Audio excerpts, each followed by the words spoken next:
Today, up front, we have a consent agenda, council. Minutes of the council meeting held September 5th and the approval of the council meeting agenda. Got a mover, a seconder for both. Moved by Councillor Wood, seconded by Councillor Beale. Any errors or omissions? All those in favor? Carries. Thank you. One of the best parts of the job in council meetings we have is to do the following, what we're about to recognize today. Today, we have a presentation.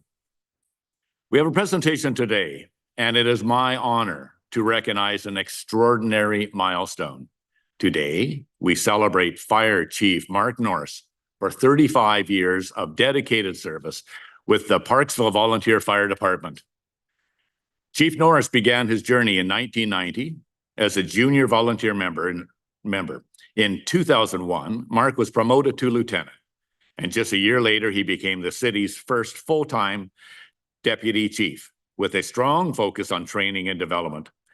In 2016, he was appointed fire chief, where he continues to lead a growing and progressive department with professionalism, integrity, and vision. Mark's commitment to this community runs deep, not only through his own service, but also as a second-generation firefighter, following in the footsteps of his father, Chief Paul Norris, who served from 1976 to 1997. Chief Norris truly exemplifies what it means to serve with passion, skill, and dedication. His commitment inspires both fellow firefighters and members of the public, and his leadership has shaped the department and strengthened public safety across the Parksville Fire Protection Area. On behalf of the City of Parksville, it is my privilege to present Chief Mark Norris with a 35-year-long service award on behalf of the Office of the Fire Commissioner of British Columbia and the 35-year Provincial Long Service Bar in recognition of his years of outstanding service. Congratulations, Chief Norris, and thank you for your unwavering commitment to our community. Chief Norris, if you may.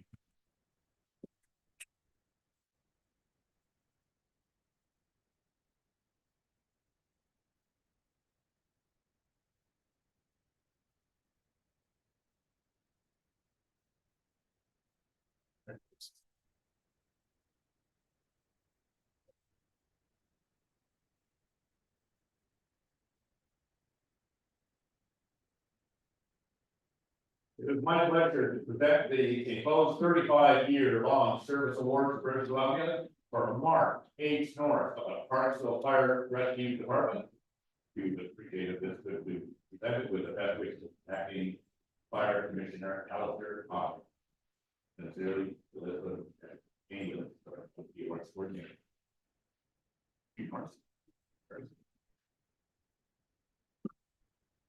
So in recognition of your long service award, your high name is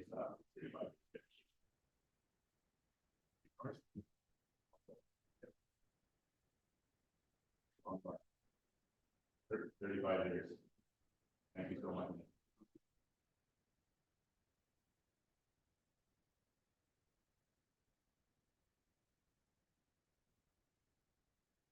Absolutely.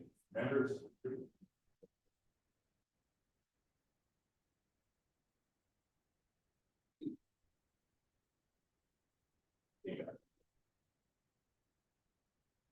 Hey.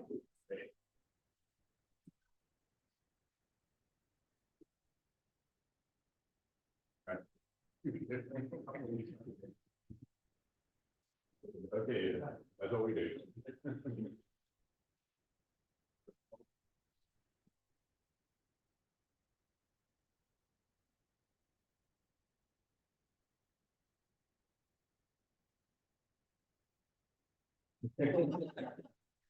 Yeah.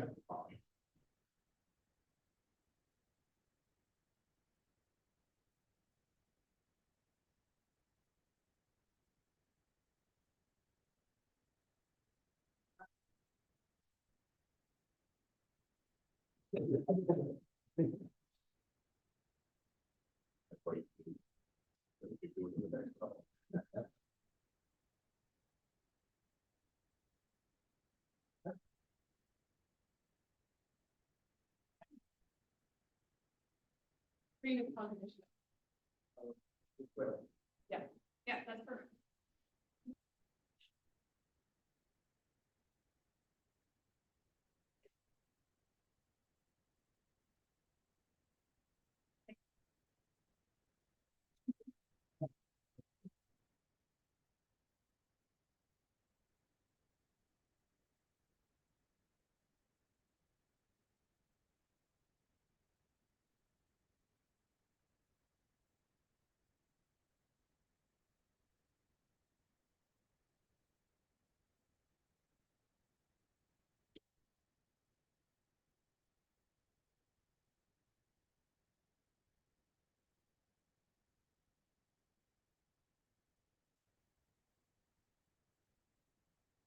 Just wait until our guests have exited here and then we'll carry on, folks.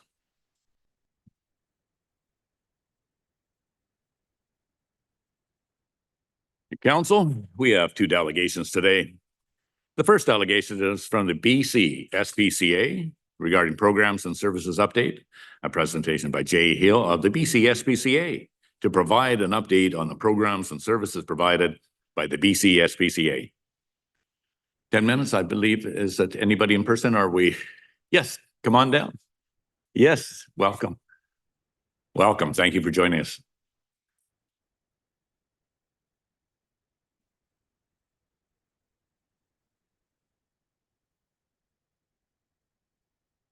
Sorry.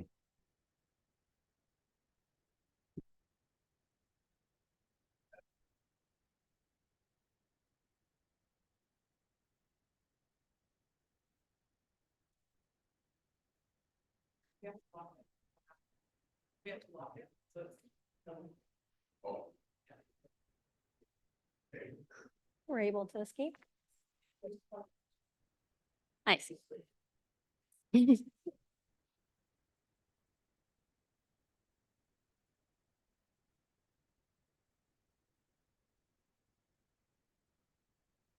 Thank you for joining us today. So we're all ready. You have 10 minutes for your presentation, so go ahead anytime you're ready here. Beautiful. Thank you so much for having me. It's a pleasure to be here. I do have a presentation behind you and on the side here. So feel free to follow along with me. Thanks for having me, Mayor O'Brien and councillors. Today, I'm here to give you a bit of an overview of the impact that the BC SPCA has on the surrounding community, but also specific to the city of Parksville. My name is Janelle Hill, and I'm the center manager for the Parksville, Qualicum Beach, and District BC SPCA. And in the photograph that you see on the slide, there's Ranger, my most recent foster kitten.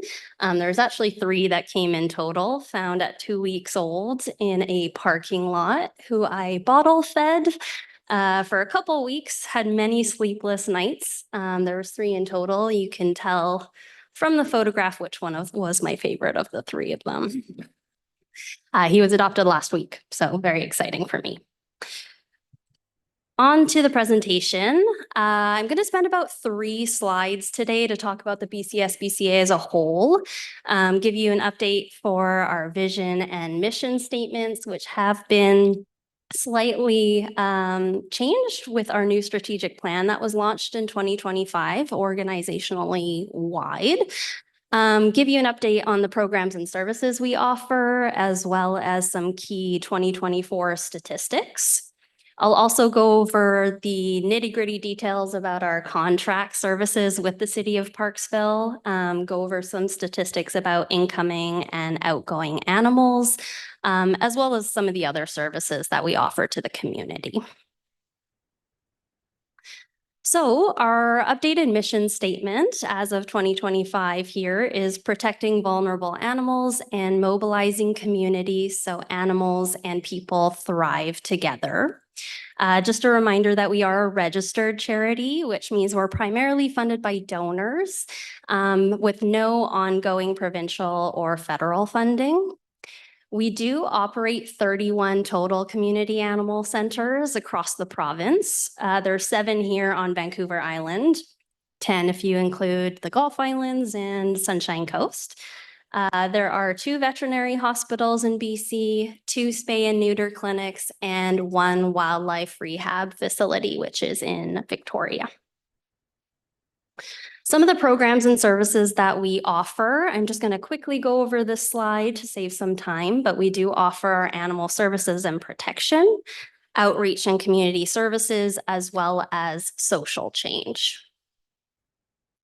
Now, this is organizationally wide. In 2024, we did assist over 135,000 animals, rescued almost 18,000 injured, homeless, neglected, and abused animals. We did reunite over 2,000 animals to their families, adopted out over 11,000, and provided over 461,000 meals to our community pet food bank.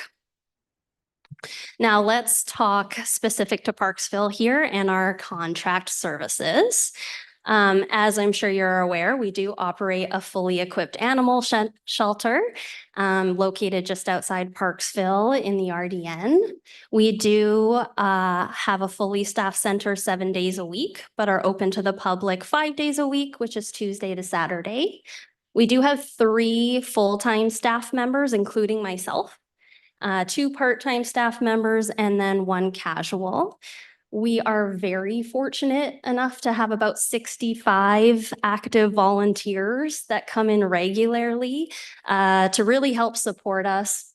They support in every way possible, oftentimes enriching and walking the dogs, cats, small animals, but they also help with cleaning when it comes to dishes, laundry, yard work, fostering for us, fundraising for us. We're very appreciative of them.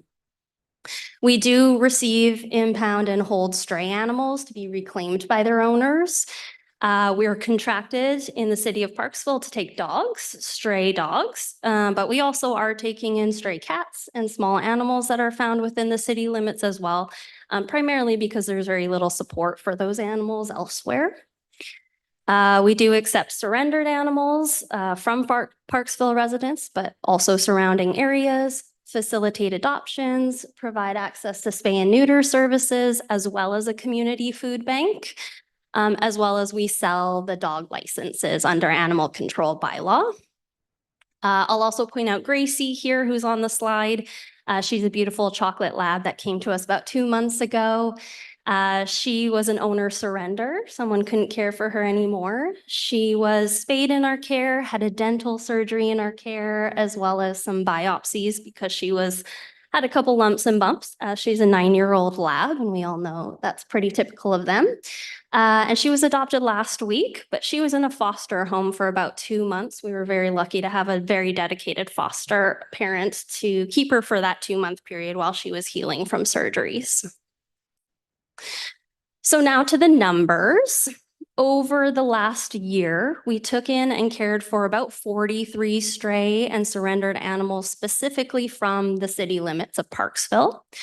Of those 43, 25 of them were strays and 18 of them were owner surrenders. And just a note about stray animals also include abandoned animals in that statistic. For the owner surrenders, there are 2 primary reasons that we're seeing pretty regularly within the community of why people are surrendering animals. The first one is they can't afford vet expenses for their animals. Vet care is becoming more and more difficult to access financially, to be specific. And so a lot of people are making the difficult decision to surrender their animals because they can't afford the vet care that is needed. The second most common reason that we're seeing is loss of housing. So people are moving or being evicted and just can't find pet-friendly housing to take their animals in. So again, a pretty difficult decision that people are forced to make. We did return about 15 animals to their families, and we adopted out 34 animals into new and loving homes. And again, this is specific to the city limits of Parksville here. And just an interesting note is about 30 of those 34 animals that we adopted out required at the minimum a spay and neuter surgery before going into their new homes. Here's a breakdown of the number of animals that came in and were adopted from Parksville compared to our total intake.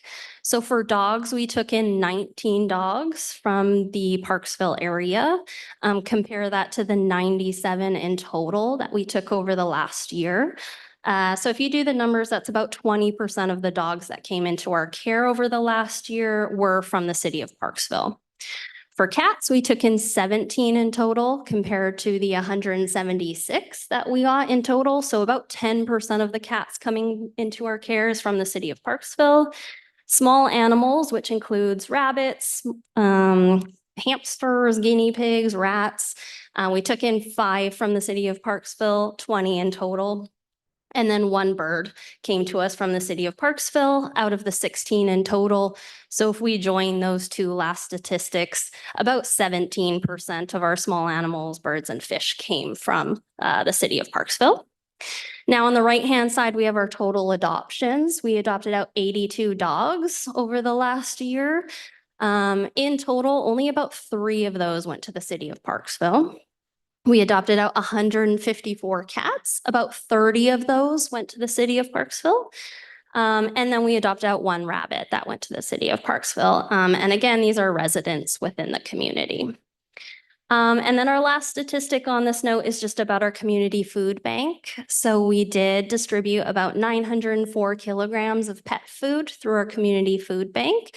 And that's just including the cat and dog food. We also distribute food, wet food, small animal food, and then additional supplies like crates, dishes, towels, bedding that we can't use. We use community partners for a lot of that. We do it in center, but we also use Fantastic Beasts Veterinary Services as well as the Salvation Army to distribute some of those items as well. Thank you so much for having me today. I appreciate the time.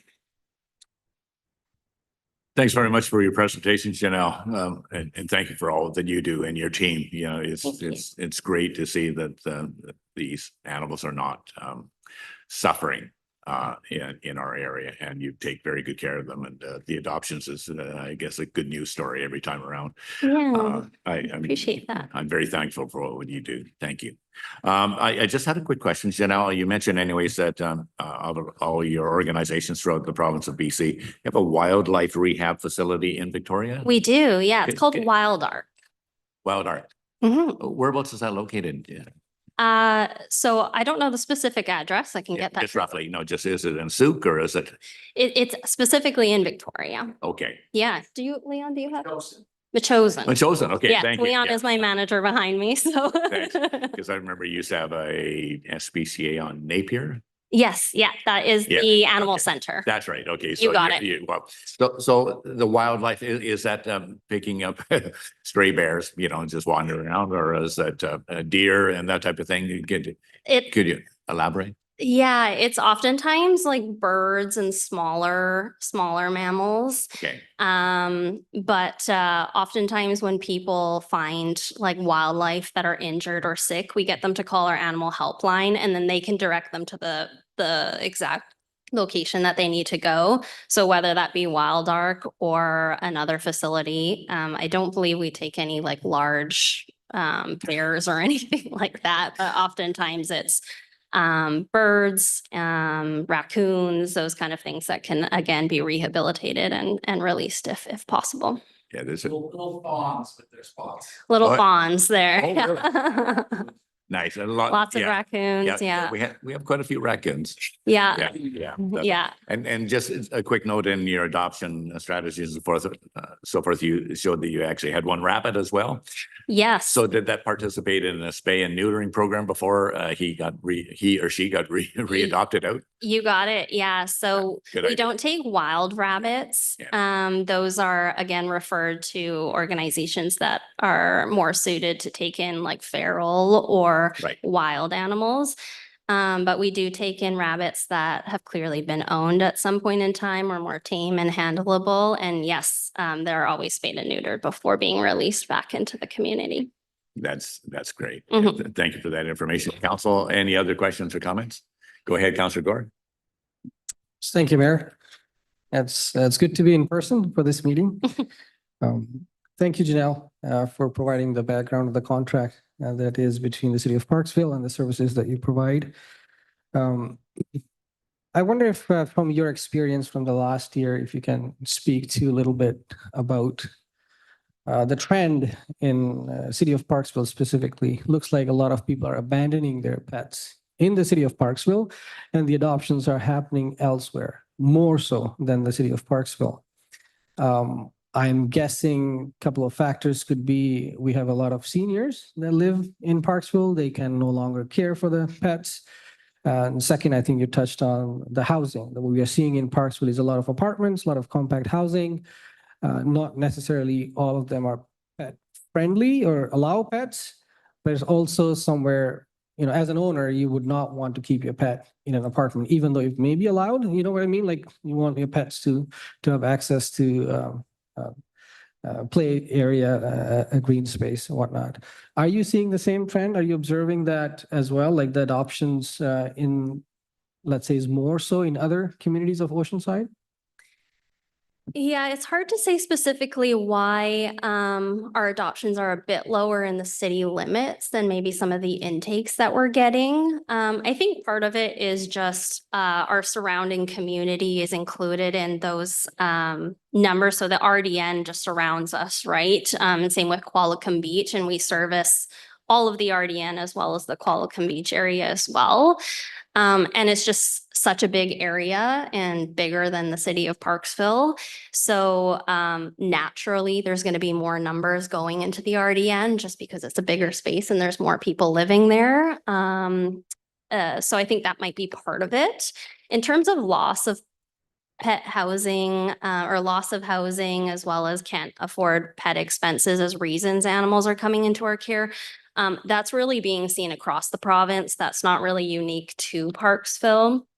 And that is part of the advocacy work that we're doing through the BCSBCA to really shine a light on those issues and advocate for more pet-friendly housing to be accessible and within the budget of the general population, as well as some of the vet expenses. We really want more vets trained and vet techs. There's clearly a shortage in that area. And while I'm not fully versed on all of our advocacy efforts, those are two areas that we're really focusing a lot of efforts in. And I don't think it's necessarily unique to the Parksville area, but interesting to see that we're also seeing those in this area. Thank you. Go ahead, Councilor Martin. Thank you, Mr. Mayor. Are you aware that we have a city-sponsored doggy park here in Parksville? I'm not aware of that. In Despard, it's a wonderful place, just near Springford Park.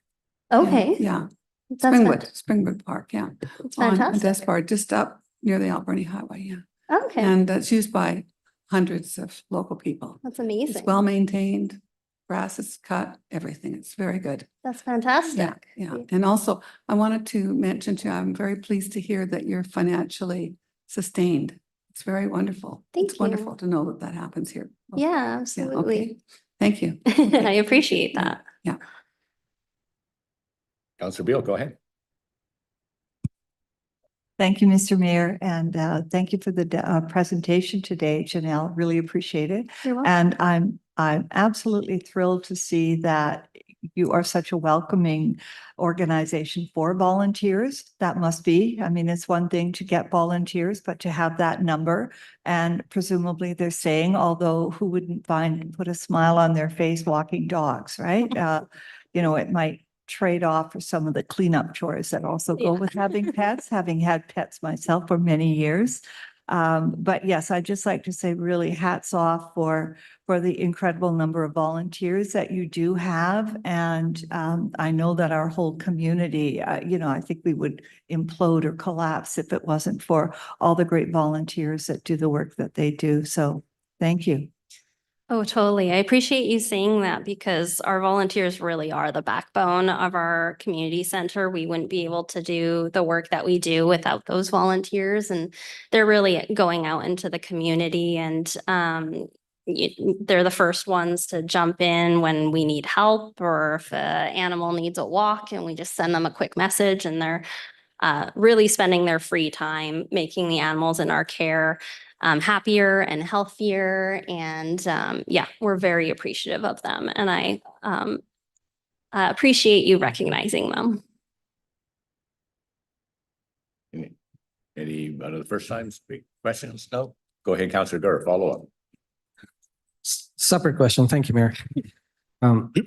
So you mentioned about dog licenses in Parksville. Are you seeing advocacy like from your end or from the public about licensing cats in the area? Because we see the impact outdoor cats have on birds, etc. And my second question is about calls for service. You mentioned about 70, a huge number there. Are you seeing increase for those as well in terms of the bylaw that we have in the city with the extreme heat that we are seeing, extended spells of heat? Are you seeing pets being left uncared for and the neighbor, somebody, calling? Are you seeing the same thing as well, like more neglect of the pets with the extreme heat? So for, can you remind me of your first question? Sorry. Oh, yes, or cats. Yes. So cats aren't covered by the current bylaw, so we don't offer licensing for them at this time. Very few municipalities do, that I'm aware of. I know Nanaimo, I believe, does, and maybe Port Alberni, but outside of those areas, there's no cat bylaw or licensing requirements. I haven't heard of a call for it. It would be lovely to encourage cat owners to microchip their cats or have some sort of ID on them. That is a challenge that we're finding. A lot of outdoor cats that are owned, just free roaming the area, and people think that it's a stray cat that needs support and help, and they're taking them and bringing them to us. And then we have to do that detective work to see if there is an owner nearby somewhere. We're lucky enough to have a couple Facebook groups that have a lot of reach. So people who are missing their animals can find and access that information. But oftentimes it's quicker for them to find an owner if they just either stay as where they are, or people can just bring them to the vet, get a quick scan of that microchip, find the owner information, and it saves them a trip into the shelter.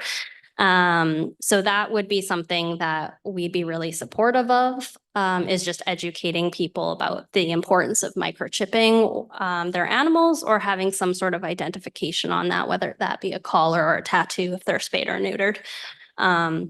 Really helps expedite that process of reuniting owners.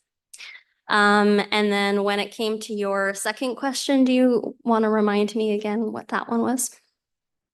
Yeah, this is mostly like how you interact with our bylaw Oh. when it comes to like welfare checks on pets and Right. stuff. And are you seeing increased calls for those in the extended heat that we are seeing in the summertime? Yes, so most of those calls are through our animal helpline. So we don't get many calls directly into our center regarding that. We direct most of those, any cruelty complaints or concerns for the welfare of an animal first gets fielded through that helpline, and then they're able to direct them to the appropriate information. So whether that be RCMP involvement, getting our protections officers involved, or just recommending them to call our center and bring them in. So to be honest, no, we didn't receive a ton of those phone calls directly in center. Hard to know if a lot of those calls were being brought to the animal helpline directly. But I think we were pretty lucky this summer. We didn't get many dogs or cats that were in cars for long. So we were lucky that wasn't a huge concern for us. Thank you. It's great. Thanks very much, Janelle, for your presentation. Yeah. And continue taking care of I was going to say our four-legged friends, but some of them only have two legs. Exactly. Some have no legs. I noticed the fish was on there too, so that was. Yeah, we get fish, snakes too sometimes, but Take care yeah, of those- absolutely. Take care of those critters. Yeah, Thank you're you doing a so good job. much. Thank you. Council, we have another delegation today. Today we have a delegation from Primex Investments Limited regarding the zoning amendment applications at 1180 Resort Drive. A presentation by Primex Investments Limited regarding the zoning amendments as requested by council per resolution passed at the September 3rd regular meeting. If you would approach the dais here and just self-introduce when you get here, please.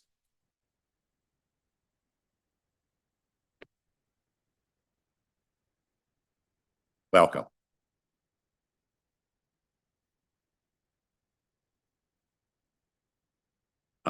Green, Okay, you're perfect. Thank you. loud and clear. Thank you.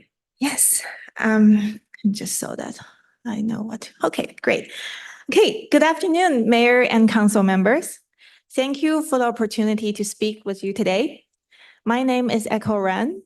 I'm presenting on behalf of Primex Investments, the applicant for the zoning amendment at 1180 Resort Drive. I'm joined by my colleague Sarah, who is sitting in the audience today. Before I begin, I'd like to extend my thanks to everyone here, including the staff of the City of Parksville, for your hard work and ongoing support. I was present at the September 3rd council meeting when our application was discussed, and I'm hopeful that during today's presentation, we'll be able to clarify some of the questions or concerns that were raised. For quickly recap, our development is planned in 2 phases. Phase 1, which you'll see on the left-hand side, is well on the way and includes 3 wood frame residential buildings with over 200 plus rental units, complemented by family-oriented amenities. Phase 2, which is what we're here to discuss today, was designed to complement Phase 1's development by introducing a neighborhood-sized, community-oriented grocery market, small-scale businesses for local convenience, and a limited number of additional residential units. We've taken into account the council's feedback regarding the importance of maintaining a very touristy ambiance, and we're open to exploring a more rustic, artisan-based, inspired design during the detailed design stage. Our vision is to create an inviting community hub, a place where residents feel a sense of belonging and visitors can stop by, relax, and enjoy what Parksville has to offer. The second phase of this development brings several opportunities. To begin with, an inviting gathering place and nearby convenience will enhance the residents' day-to-day experience and their overall happiness. The addition of businesses, particularly a grocery market, will create lots of local jobs. The development will attract new investments and economy activities to this part of the town. And most importantly, it will help foster a stronger sense of community, a place where people gather, connect, and support one another. It's important to note that we're not requesting any increase in density. However, part of our application is to increase the maximum allowable floor area for one of the CRU units to accommodate the proposed grocery store. Here is why a grocery store is not just appropriate, but essential for this location, in our opinion. Demand is increasing. Our development on Phase 1 alone will introduce over 230 new units into this area. The residents need access to their daily essential close to home. Relying solely on infrastructure located elsewhere in the city of Parksville such as the downtown core, is not sustainable. A grocery store on site would reduce strain on downtown traffic and parking, improving an overall experience for both residents and visitors to Parksville. We do not believe this grocery store would take business away from downtown. In fact, we believe it will increase overall local retention, keeping Parksville's residents from shopping elsewhere, such as Nanoose Bay, North Nanaimo, or even Lansville, which is in progress of a large development these days with a big commercial component. When residents do shop locally, they're more likely to make secondary stops to visit a cafe, a boutique, or bank service, often in downtown area. We believe our proposed vision can draw in visitors from out of town who might stop in downtown before or after they're visiting our grocery store.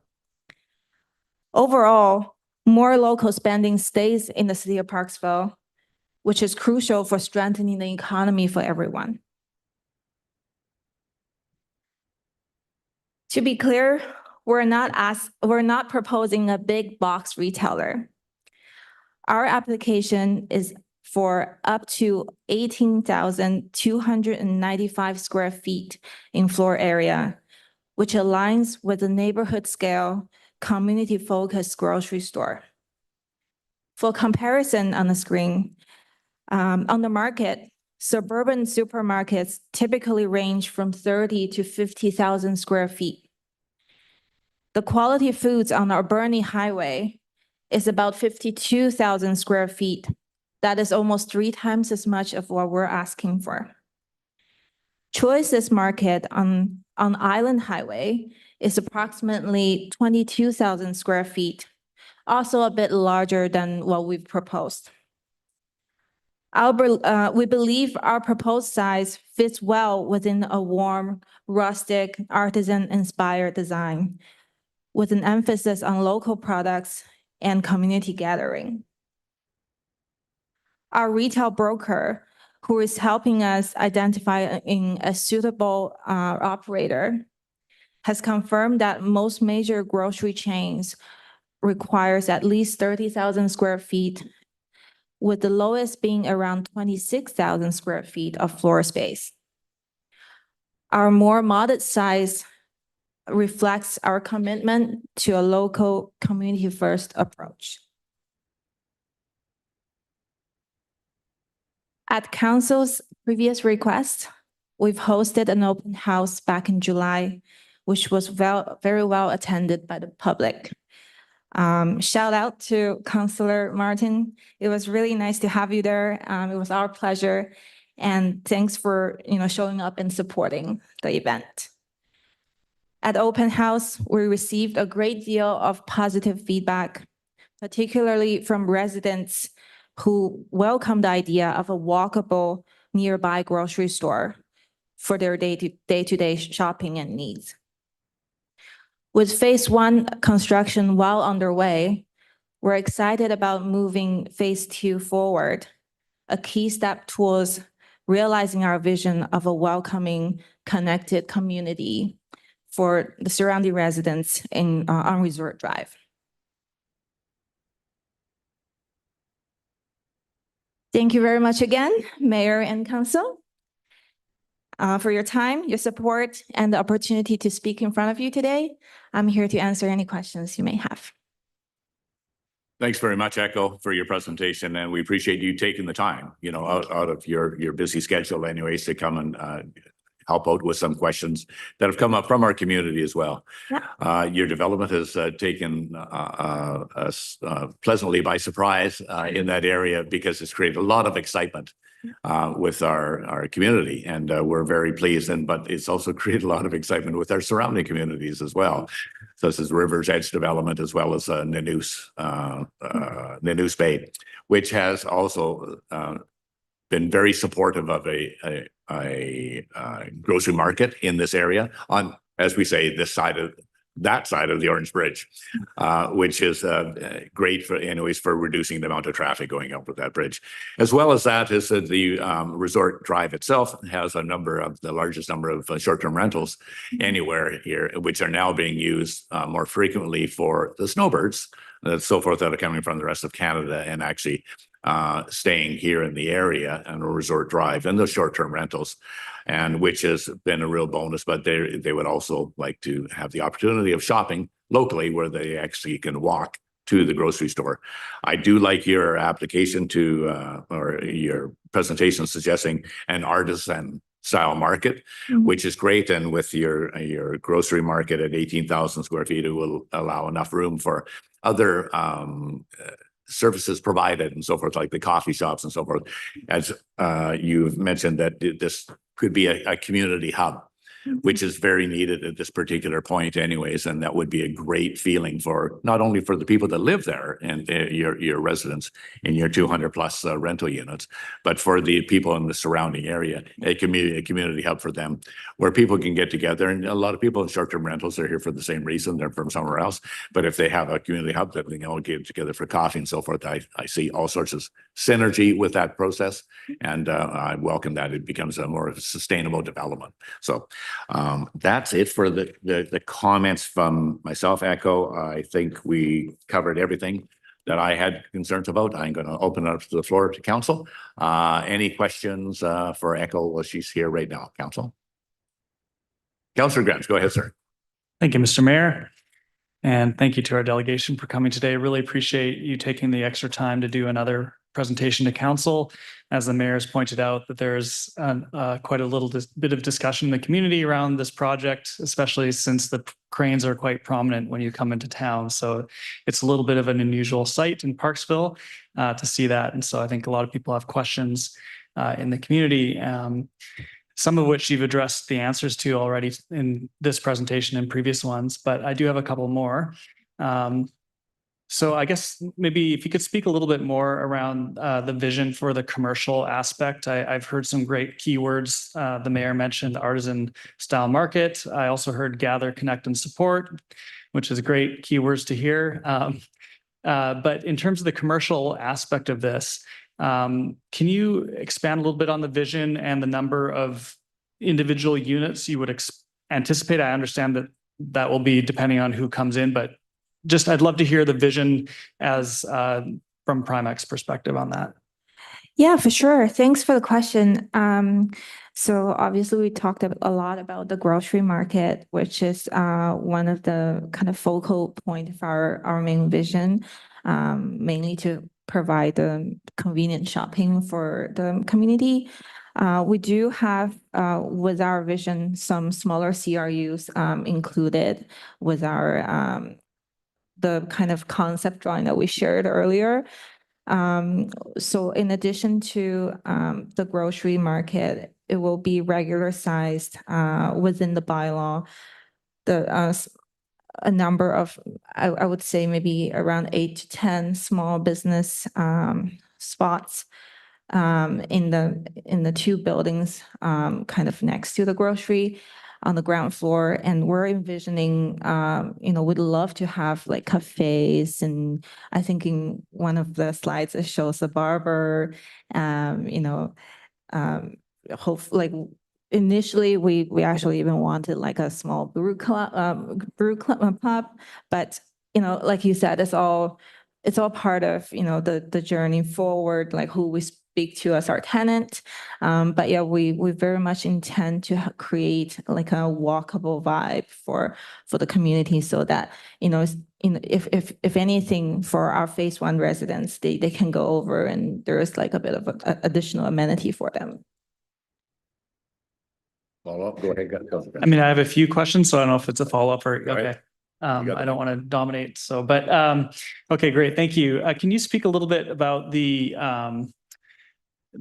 sense of place that you would create, given that this is immediately adjacent to the tourism area for Parksville? There are families that come here year after year to stay there, and potentially opportunities for maybe some more smaller conferences and that kind of thing that could happen in the area if there were some amenities within walking distance of those events. Like right now, if you were to host a conference, even you know, you can only do a small one, but say at one of the resorts, you kind of have to drive to a lot of the things that would be maybe getting coffee or brew pub. But if you can speak a little bit to how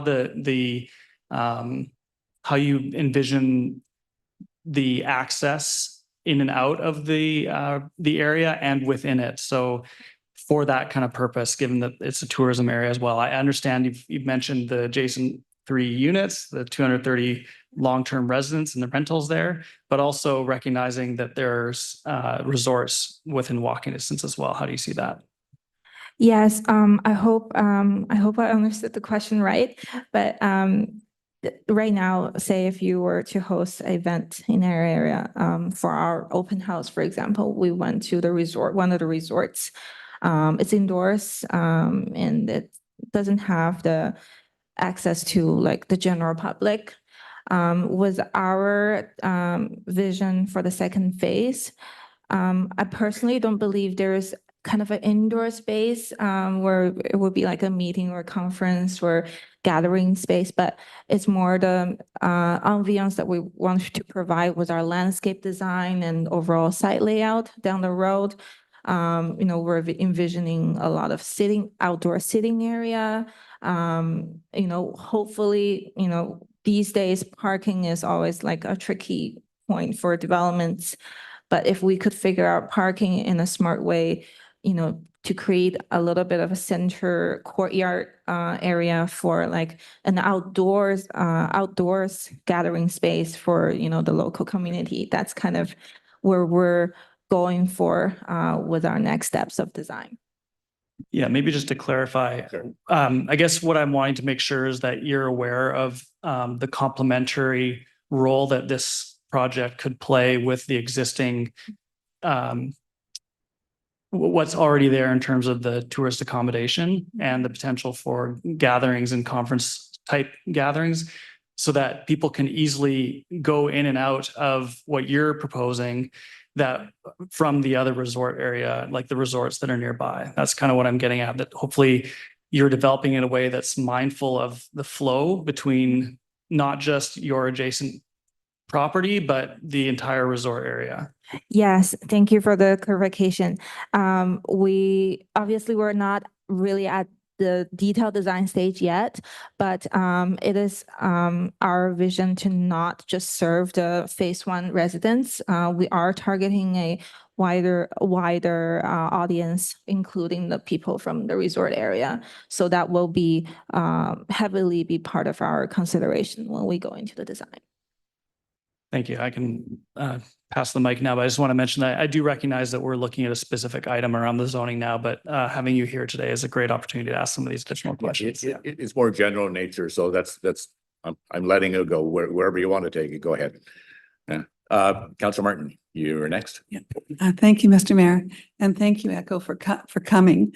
And I was at the open house, like you were saying, and it was in July, and I was thinking, I wondered, because when I live in the area and I get questions every time I meet somebody, what size is this grocery store going to be? What's it going to be like and all this? And I'm wondering, would you consider doing another public meeting, not in the summer, you know, where more people are around, for specifically the grocery store? Because I get questions, several a week about what kind of a grocery store. So I was thinking maybe you might want to have feedback from the community that's in the area. I mean, you've done a lot of research yourself, but feedback from the residents, because I'm getting it all the time, and I don't think it's my job, quite frankly. And so I'm thinking, is there any way you can do that between now and when in the area? Because the summertime there was maybe very few people around from. I know you had good, reasonable turnout, but because it's holidays. Yeah, no. Yeah. I don't know. Is it possible? It's sure possible. I would be very curious to hear some of the questions that you were getting, so that we can be prepared. And also hopefully there are the questions that we can answer at this point.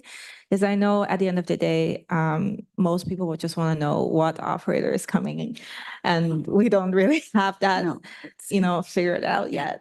yeah, it's not the operator, it's the kind, like you're talking about, the size and full grocery store or just market, Yeah. all these sorts of things. It's not the operator. No, nothing to do with the Right. operator. Yeah, we have all those information ready, and yeah, if we need to have another open house, we're open to it. Yeah.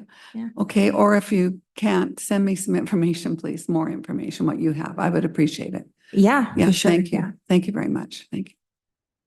Yeah, and just to clarify, what I heard from Echo today, Councillor Martin, was the fact that they're going for maximum 18,240 square feet. But to put it in perspective, like the choices grocery right in town is just slightly 22. higher at Yeah. 20,000 square feet, was it? 22. 22,000, yeah, 22,000. 22,000. So this would be smaller than the choices and far smaller than, say, the quality foods that we can all picture, quality foods up on Moliette and the west end of town.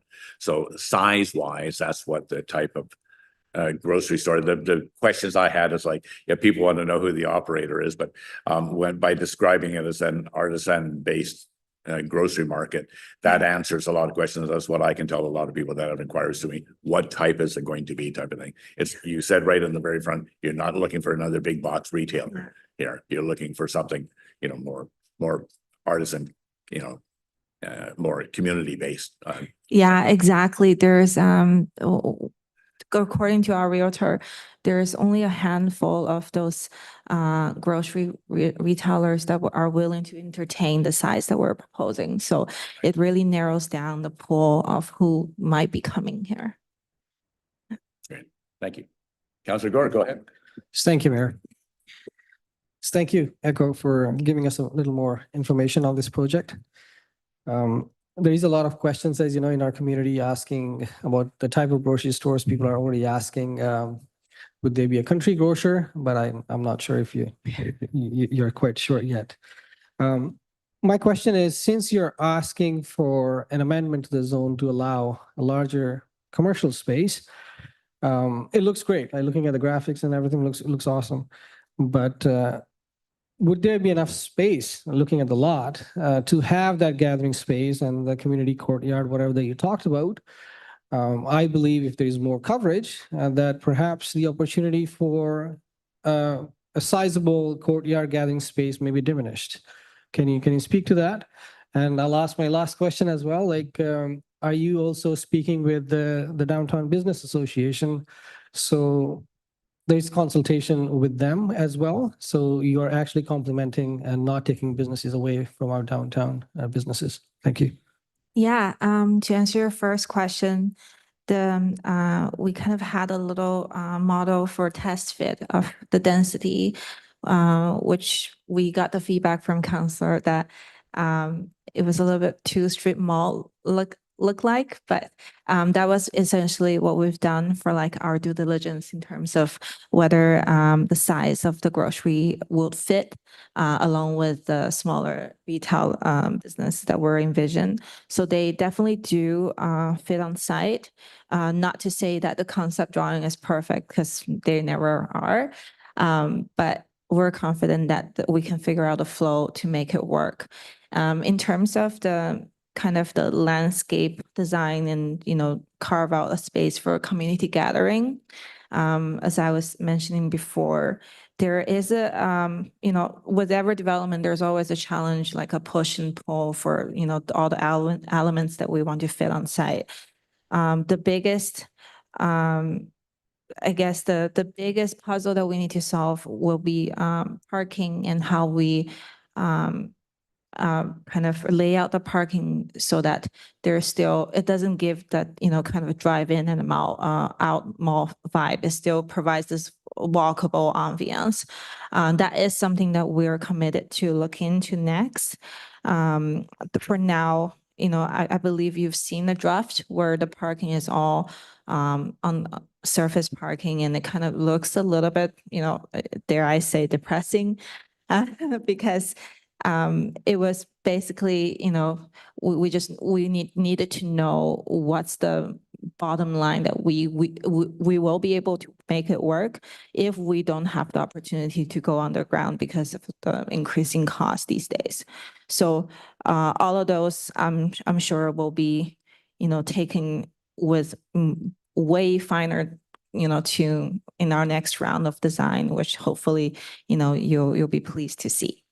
And your second question around the Downtown Business Association, as if I remember correctly, at the September 3rd council meeting, it was one of the takeaway item was for someone in the city to go to collect comments from them and distribute if they have any. And I haven't really gotten any feedback on that. So I wasn't sure if it's something that, Primex was expected to reach out, but we can definitely reach out to them after this meeting if necessary.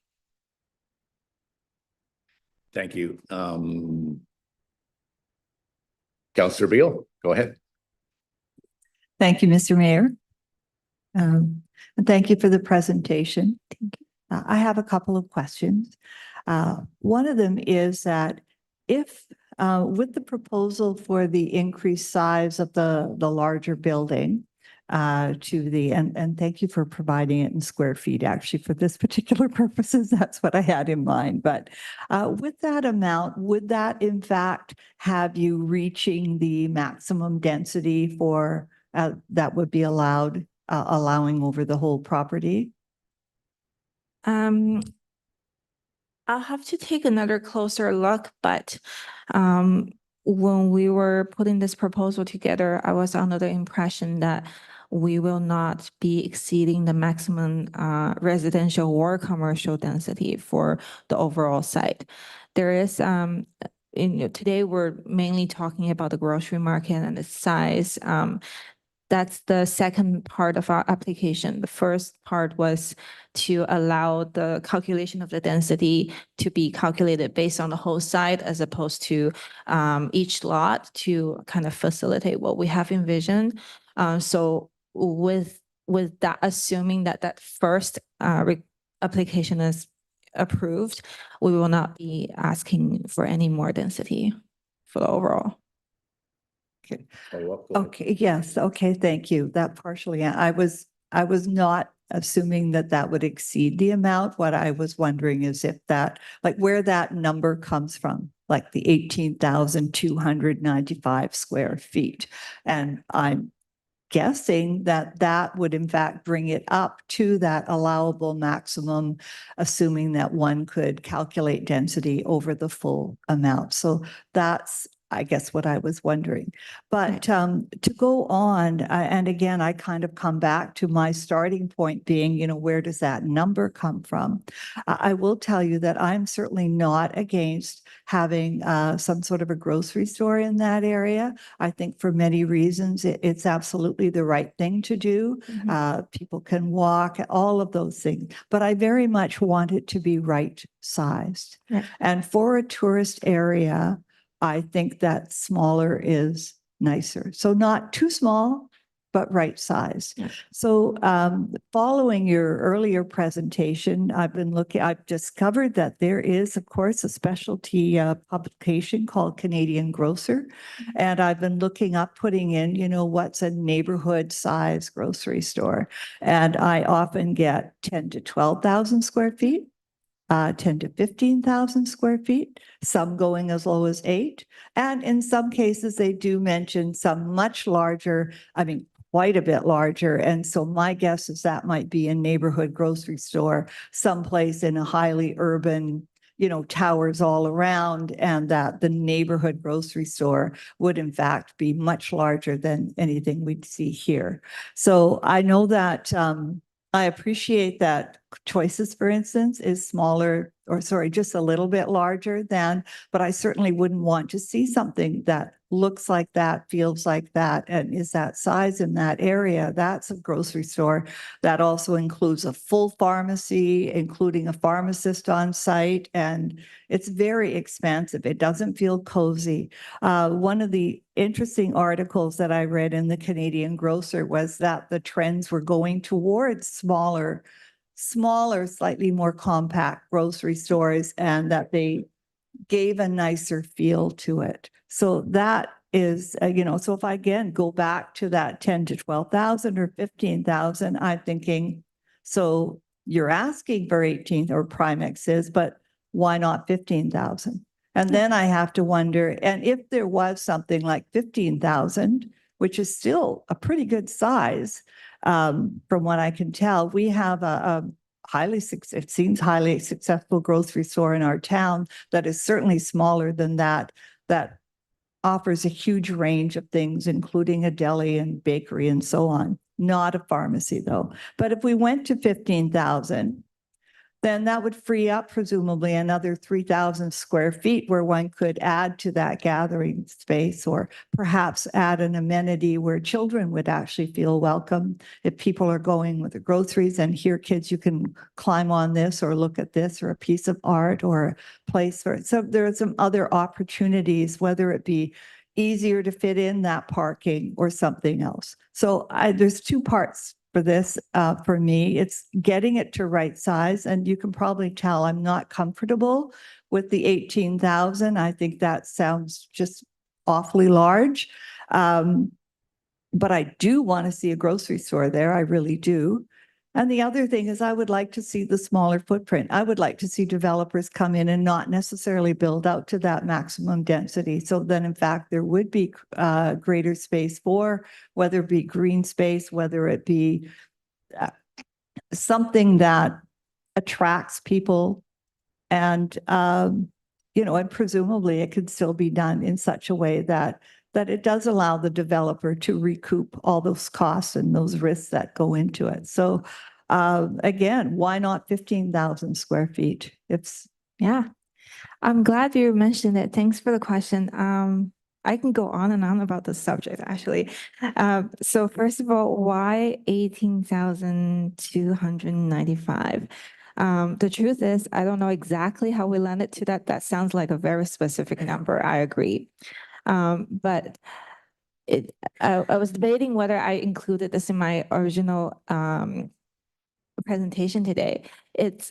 We're not saying that we're going to build up to, we're not necessarily building a grocery market tomorrow with 18,000 square feet, but we do have to allow us a bit of flexibility in this process, because it's a bit of a chicken and egg. For example, we won't really have any real, like, we don't have a site to talk to the operators or the realtors if we don't have the zoning kind of amended already. So we'd already, Primex Investments, we're not in the grocery business. So we need to make sure that we allow us, a certain amount of floor area so that we can attract at least some business deals that we can then select from. In terms of the size that you researched, I can't remember exactly how much, but I do have some very comprehensive research numbers on my end. It does show that there's a lot of like neighborhood, very limited service grocery market that's like 5,000 to 8,000 square feet or up to 12. However, most new developments are on the larger side, larger than the older existing neighborhood shops. Also, we are not envisioning a large big box retailer, but we do believe for the number of units we're adding to this area, just a very limited service grocery is not it will not satisfy the needs. So we do need a certain scale, if not all the way to like, the choices market. We still need to have a more comprehensive offering in this location. And I think I mentioned in my presentation that most retailers are looking for over 30,000 square feet, all the way up to 60.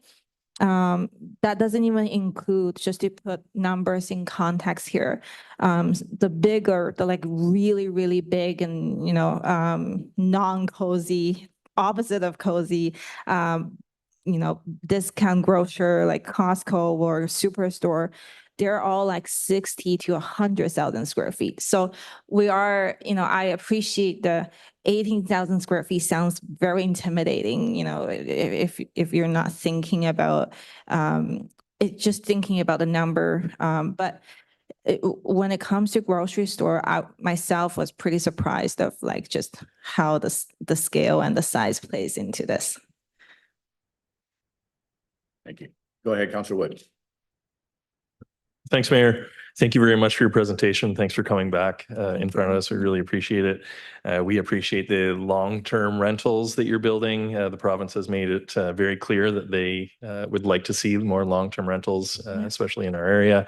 When I think about the project with the underground parking already, that allows you to put the amenities like I think pool and maybe hot tub above ground, as well as some tree coverage. And so I would love to see that parking for the kind of the shopping complex be also underground. And I know it's an exorbitant cost to you guys as well, but that allows for more amenities such as tree coverage, tree canopy, green space, that social area that could really, really work well with the resort area. And so to me, it really is going to come down to parking. If this council approves a larger grocery store, you're going to want the parking to get the customers in to whoever puts a bid in for the grocery store. And to get that parking, you're going to need, quite a bit of parking space, and whether it's above ground or underground, to me is really key, whether or not that's like a social area or just a parking lot. And so I just wanted to throw those comments out there. I was just in Victoria 2 weeks ago, and Uptown in Victoria. If you haven't been there, they've done some surface parking, but a lot of parking underground, and there's some very social areas that are kind of community spaces with some green space and tree canopy as well, that works into the shopping area. And maybe we mentioned it in our previous meeting, but I just wanted to mention that again. But thank you for your presentation. Thank you. And thanks for mentioning the parking. And, we'd love to have something more aesthetic pleasing as well. It's not something I could promise today because, construction is so far down the road that no one knows what the cost is going to be like. But for a lot of other Primex projects where we're also struggling with parking these days, we are providing surface parking is not always like what we immediately go to. We always explore, exhaust all the other options, even including like partial above grade, partial below grade. It really is, I really appreciate the comment, and we'll definitely, it is something constantly on our minds as well. But unfortunately, I won't be able to promise anything. Yeah. Thank you. Echo, I just wanted to touch on another factor. It says right across the street from your development is our industrial park. Yeah. And I know a lot of people that work there and so forth, and they've been inquiring about what kind of supermarket or grocery store is going to go in there, because a lot of people would be able to come over from the industrial park and grab a lunch or grab whatever it is, or grab something that they're going to take home and make that night for dinner. So they're very excited about this whole thing. Looking at your initial conceptual plan, is there any way you can bring back a slide that's showing the very first picture, I think, that showed the conceptual plan of phase 1 and phase 2 together? And only because I just wanted to clarify the access along 19A. Is your development anticipated to have a continuous sidewalk on 19A and with access into your development. There we are. Yeah. Okay, so that's showing it more clearly. I just wanted to make sure that was, so the in and out there shows the gray area there shows a continuous sidewalk all along. Because what is happening is down, if the cursor moves down in the direction it's going, down at that area where your grocery store is right contemplated, it goes to another intersection right there, that's 19A, and then Arbutus Road goes down to the beach. But regardless, on the other side of Arbutus Road, we have another new DP for another development that's happening in that area where that had burned down, unfortunately. But there's another permit coming forth and so forth. So I see a continuous hub. So I want to make sure that there's safe pedestrian access all the way along 19A, because as it is right now, the people that are walking or on their bikes and so forth, they would have gone through that it was a vacant lot, of course. So I want to make sure that they have access going all the way continuous, because if it goes down to where the new Heritage Center is going to be, because there's a crosswalk down the Franklin Gull there, anyways, it goes into our industrial park. But the other end of your development, the borders on Tuan Road, also has a pedestrian controlled crosswalk there, as well as street lights. So I'm just suggesting that the people from the industrial park will be able to have safe access to this development as well. That's going to actually broaden your customer mix anyways, from, like through the day type of thing, people that are actually working in the area that have to go all the way into town if they want to have any food access. So I just want to make sure that you have that. And that's clear in my mind now that there's be safe access. Yeah, for sure. It definitely plays, it aligns with our vision of being, having this hub being walkable. That's one of the bigger thing for us. And also it reminds me of, the earlier question from the side where we do want to, make sure that it's not just the two-phase development that we're looking at. We will work with civil, and I believe this is also part of the design guideline that, we do need to have a continuous walk. So, that is something that we're committed to. Okay, thanks, Echo. That's great. That shows exactly what I was looking for. Any further questions? Councillor Grens, go ahead. Thank you, Mr. Mayor, and thank you again for all your time. With regard to, I appreciate your willingness to be sort of working with all these questions and ideas and working towards a vision that's going to fit well within the community. But I wonder what happens if a retailer comes along with their own vision, and because I understand this is available for lease and potentially sale of the property. So how would that work if a retailer comes along and says, well, we actually just want a strip mall? How does that work would you be building that, or can you sort of walk me through what that would look like? That's a very good question. I'm not allowed to say who, but we do have some candidates that we're talking with today. Not today, but these days. We've seen some of their design guideline, and we've had early conversations with them. And I will say, not all retail, grocery operators are happy exactly as what we're showing, on site. They always have loading requirements and, all these, but most candidates that we're talking with understand that we're going through this process with the city right now, and they're hearing all the feedbacks as we're hearing the feedbacks. And they usually have a bit of flexibility to kind of both from an exterior and interior perspective, kind of work with us on the design. A lot of the retailers that would straight up say we want a strip mall, they already said no to us because we're asking for too small of a size for the floor area. Okay, yeah, thank you. I appreciate that comment. That we're coming from the region here that's known for having goats on roofs and that kind of thing. So, and because this is the part of the community that is focused on the resort aspect, we do want to make sure that there's something happening there that's consistent with the brand that has been developed for our area. And Councillor Gore was mentioning speaking to the Downtown Business Association, but I would also commend to you the Tourism Association, which has just completed not very long ago a comprehensive strategy for the region. And since this is an area that's going to be very much affected and interlocked with their plans, I would definitely hope that you could speak to them as well. They're really great to work with and would have a lot of good insight and feedback and constructive things to bring to the table, I would say. Yeah. So I'd recommend that. And just one more thing on the square footage size. For context, I did look up what Trader Joe's sizes, and they're 8,000 to 15,000 square feet. Just for fun fact.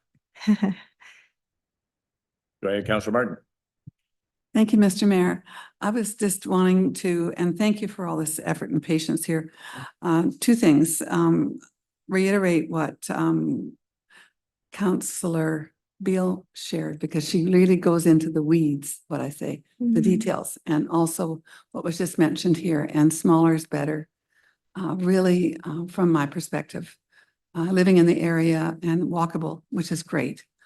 And the other thing is like mentioned more than once about connecting with the Downtown Business Association, getting a feel for what they're thinking about this too, and the Tourism Association would be great ideas. Thank you very much. Thank you. Thank you. Thank you. Anybody else? Echo, thank you very much for your presentation again.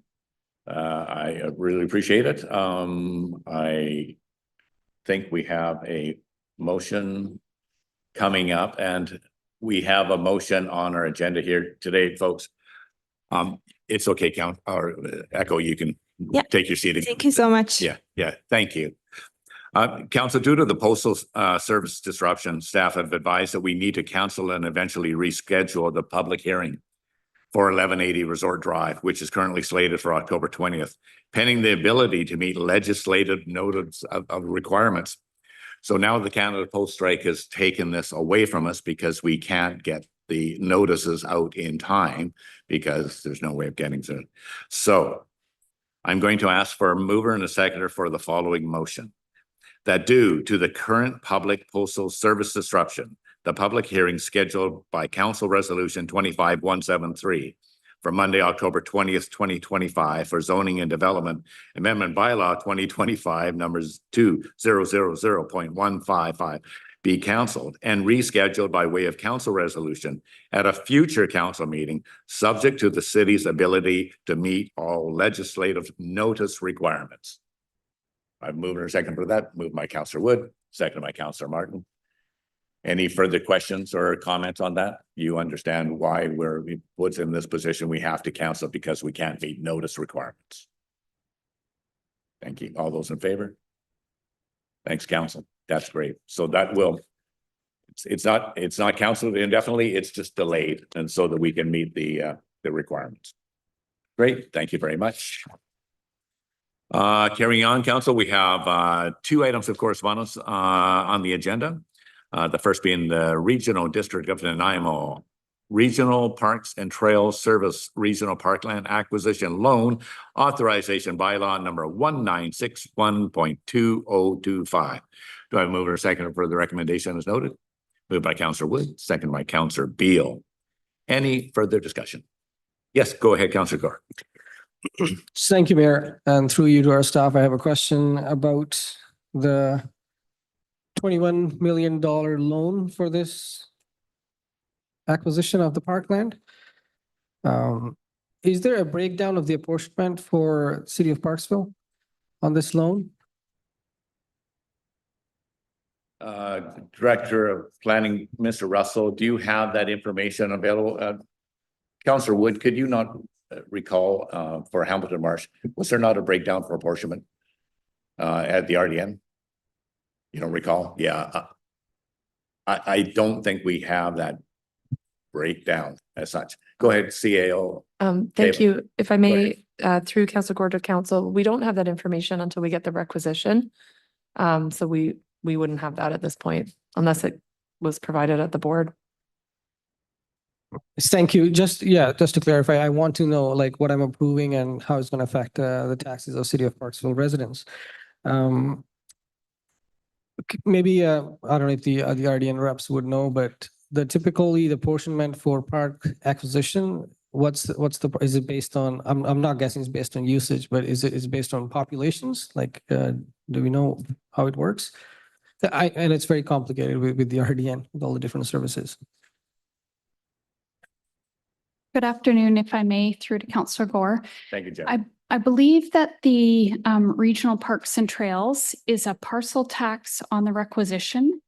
And it's either split entirely on the assessments or also based on populations. So I can't say for sure, but that's typically how they are apportioned. And we'll know more when their financial planning process goes through all of this. They're obviously going through a similar process as us in terms of providing the funding and the breakdown of that in their financial plan for the coming years.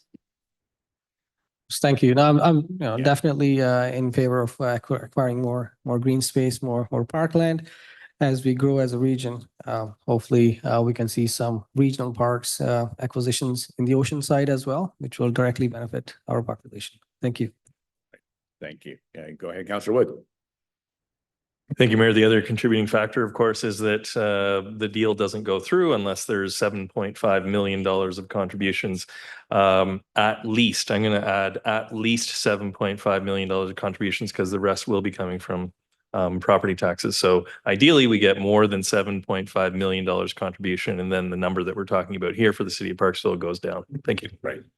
And then the breakdown of the numbers will be coming forward. This is just the first step into getting that, and then they'll do the breakdown. We'll have that information. Any further questions? All those in favor? Thank you. Carries unanimous. Thank you, Council. The next item of correspondence is from the Island Crisis Care Society, a request for the temporary shower program at Orchid Place. We've seen this in the last couple of years, and I'm sure you're familiar with the council. Do I have a mover or seconder for the recommendations as noted? Moved by Councillor Gren, seconded by Councillor Beal. Any discussion? Councillor Wood, go ahead. Thank you, Mayor. Just quickly, I wanted to mention that they did meet with the Orchid Place Community Advisory Committee on September 11th, and no one reported any issues or concerns from last year. And I think that's something for service providers to take into account, that that is something we definitely are looking for when we approve or look at these issues. Thanks. Yes, yes, we do receive a report afterwards to make sure that there's any incidences brought to our attention, and none have been brought to our attention in the past. Thank you. All those in favor? Carries unanimous. Thank you. First report on the agenda is from the Director of Community Planning and Building for a follow-up report regarding the zoning and development amendment application at 386 Hearst Avenue West for further consideration of a zoning and development bylaw amendment application.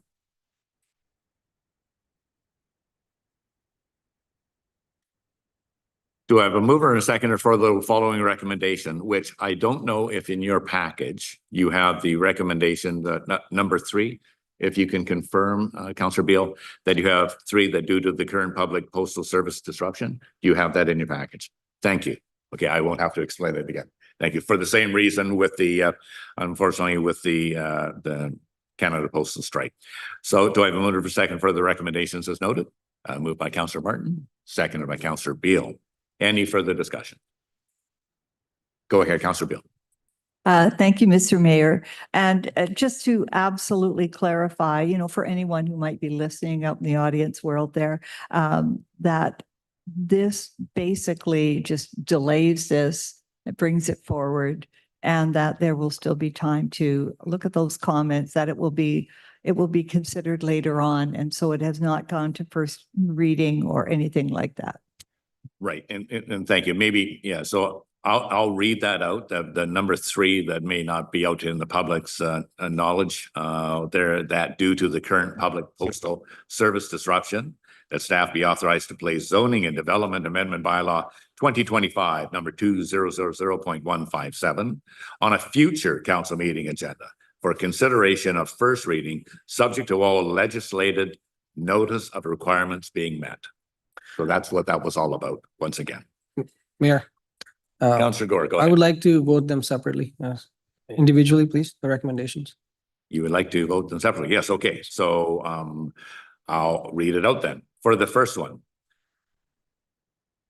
Sorry? I think we've already moved and seconded. Yeah. Yeah, we're gonna have to remove him. Mover and seconder, I think was Councillor Martin and Councillor Beal. As mover and seconder, are you okay to retract and go back to receiving it? Are you okay with that? Are you okay with that? Councillor Martin? It's a point of concern here. We've got a number 3, which kind of doesn't that affect 1 and 2 really?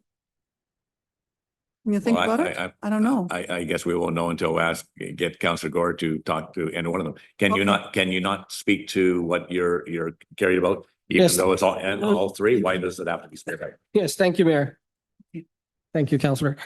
So yeah, definitely I support receiving the application and the comments that have been received. The third point I have an issue with is like for the first reading. I know it's not been chosen yet, but I'll speak to my previous concerns about this proposal. And that's why I do not support the number 3. But if you're voting it as a block, I'll vote against this proposal.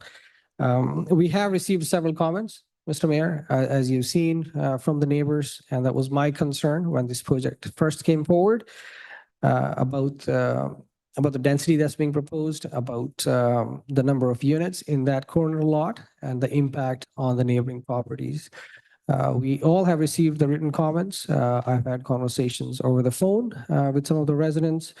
And I think there are significant concerns about the privacy and in the impact of this 4-story building will have in the neighborhood.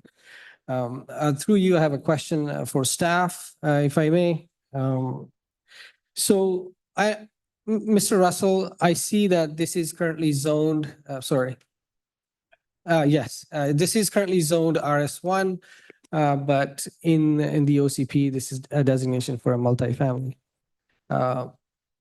Where does the small scale multi-unit housing act that was passed by the province, where does that come into play? Since we do not really have our single family designations anymore, where does something like a SHMU legislation come into play, which will still make it a multifamily? We can still have multifamily as per that legislation. So that satisfies the OCP designation as well. In my opinion, that could be an appropriate density for this lot, considering the size. So why not go for something like a SHMU on this property?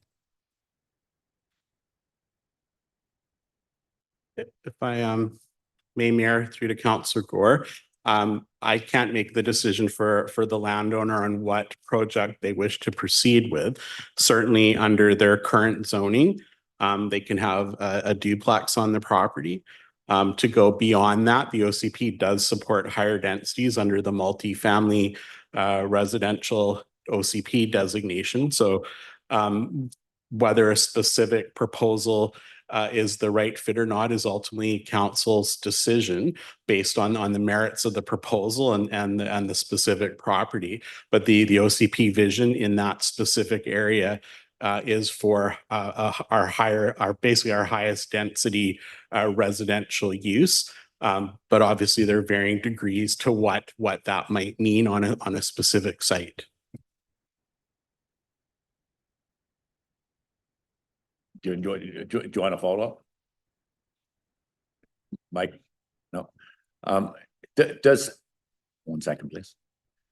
Does the province have the right to override if we don't approve higher density that it agrees with OCP?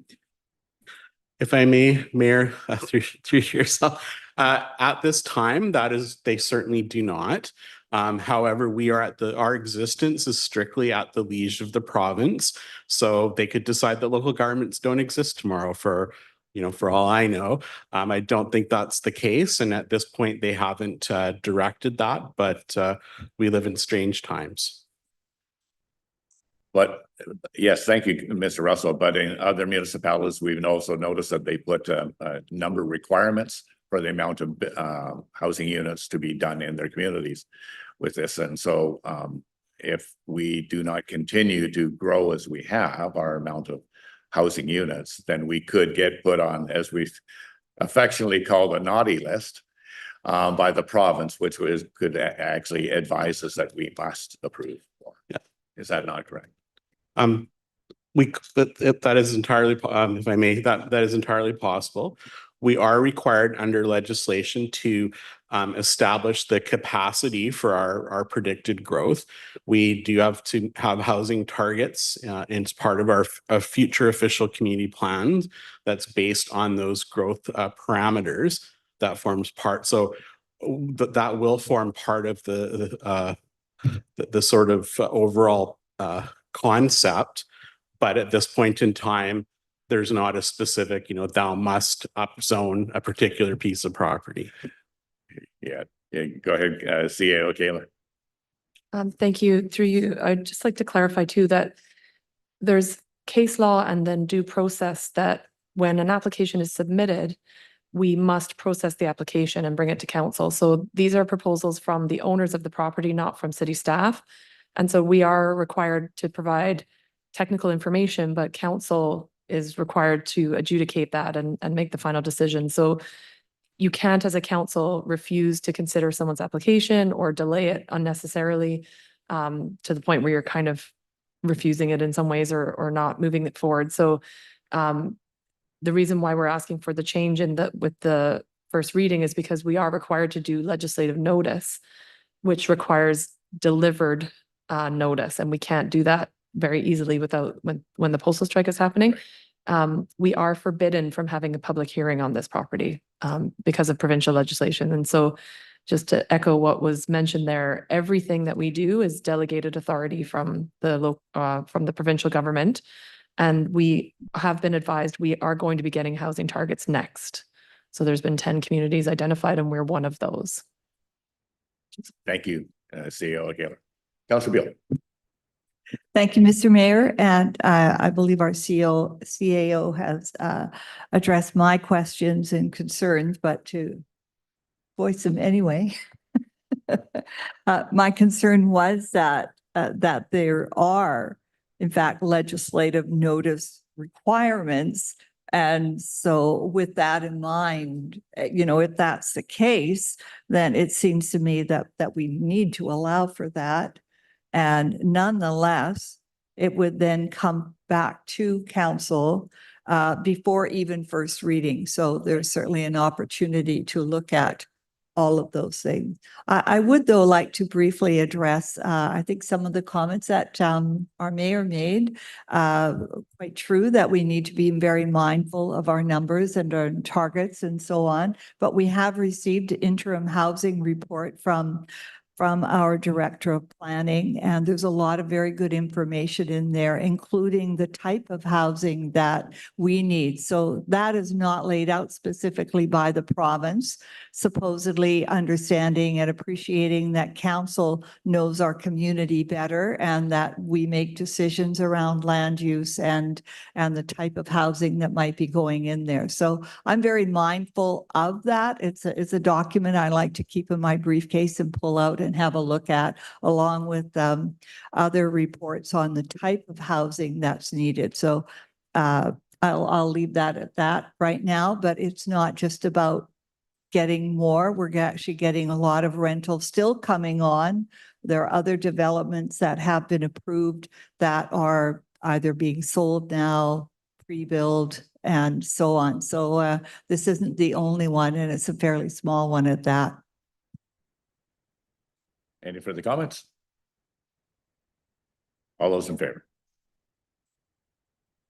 Carries. Thank you. The next report on the agenda is regarding the Director of Community Planning and Building follow-up report, development variance permit application at 360 Hearst Avenue West to consider that issuance of a development variance permit. Do I have a mover or seconder for the recommendation once again that due to the current public postal service disruption, staff be authorized to place the application for a development variance permit at 360 Hearst Avenue West, file 3090 PV P070 on a future council meeting agenda for consideration, subject to all legislated notice requirements being met? Could I have a mover or seconder, please? Moved by Councillor Martin, seconded by Councillor Wood. Any discussion? All those in favor? Thank you. Council, the next report, we have a presentation associated with this next report. Would staff please come forward to provide the presentation regarding the Director of Community Planning and Building regarding a development permit application at 100 Shelley Road for issuance of a development permit? Thank you, Mr. Mayor. Thank you. Good afternoon, council. So the Parksville Pathway Project. I'm Robert Downs. I'm an Eng Tech, and I'm project managing the Parksville Pathway Project on behalf of the city. This presentation on the project is in support of the associated development permit application. I aim to briefly update you on the scope, progress, and schedule. Sorry, I haven't done this one before. Hopefully, yeah, it'll work. So a brief history. The pedestrian pathway was originally intended to connect the community park all the way to the Rathtrevor area and has been in discussions since as early as 2012, probably earlier realistically. But above you on the screen, there's a map showing some potential routing options that were considered in 2012, although not all of them were deemed to be feasible in the end. It is also worth noting at this time that the Regional District of Nanaimo and the Ministry of Transportation and Transit are working on a multi-use path from the Orange Bridge to Resort Way that would kind of support this end goal too. The above slide is actually from the 2024 financial plan that was brought forward to council. As you can see in this slide, the project was split into multiple phases. Phase 1 being from the community park to Shelley Road, and the following phases kind of progressing it towards the bridge. Revisiting the scope of the phasing for future phases may be warranted, but at this stage, yeah, we are focusing on phase 1, for which we are nearing completion of design and engineering. The project, as you can see by that, it was originally intended to be in construction for 2025. However, we are not there yet. The schedule of this has been largely shaped by environmental considerations. So cooperation with the Nature Trust of British Columbia has been crucial for this phase of the project. Some of this cooperation has included the sale of the city-owned lot at 130 Shelley Road, which has contributed to our Parks Reserve, as well as access agreements over parts of their lands that will be used for the purpose of creating this trail. The upper image there is from the end of Nurbis Lane to Mills Street, which will be used during this phase 1 portion. The lower image is over a portion of the 130 Shelley Road property that goes beyond the scope of phase 1.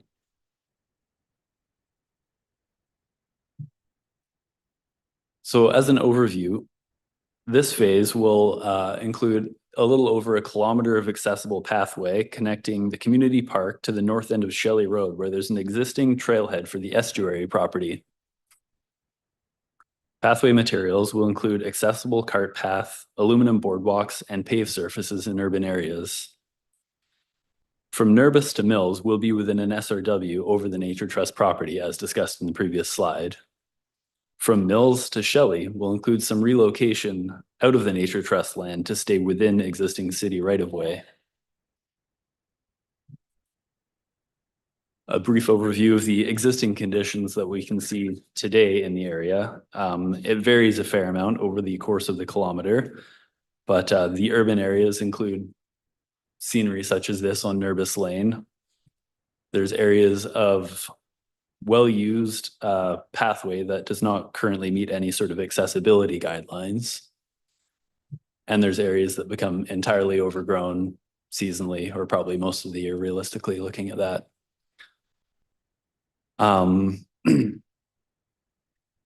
Oops.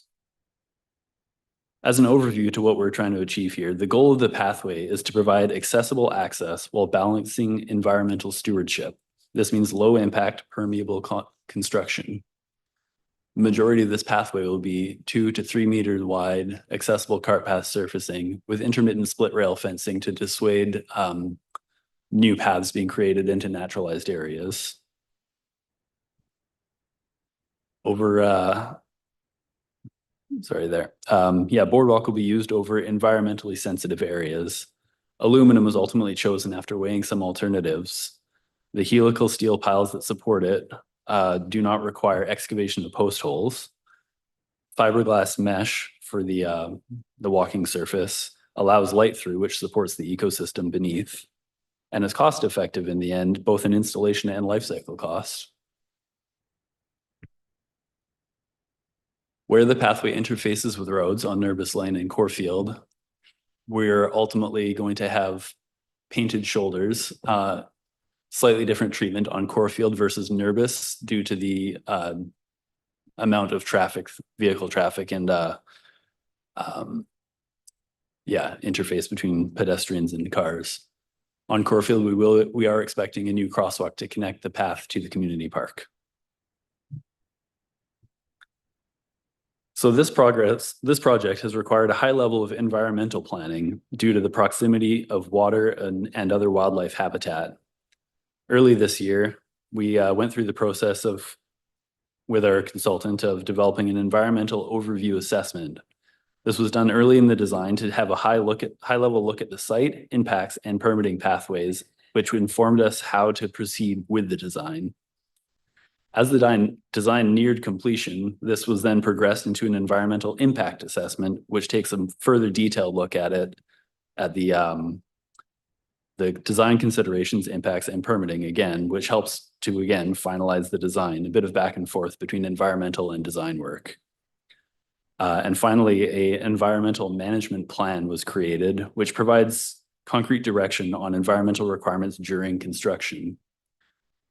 The assessments have been used in applications to the Ministry of Water, Land, and Resource Stewardship, as well as the Department of Fishery and Oceans.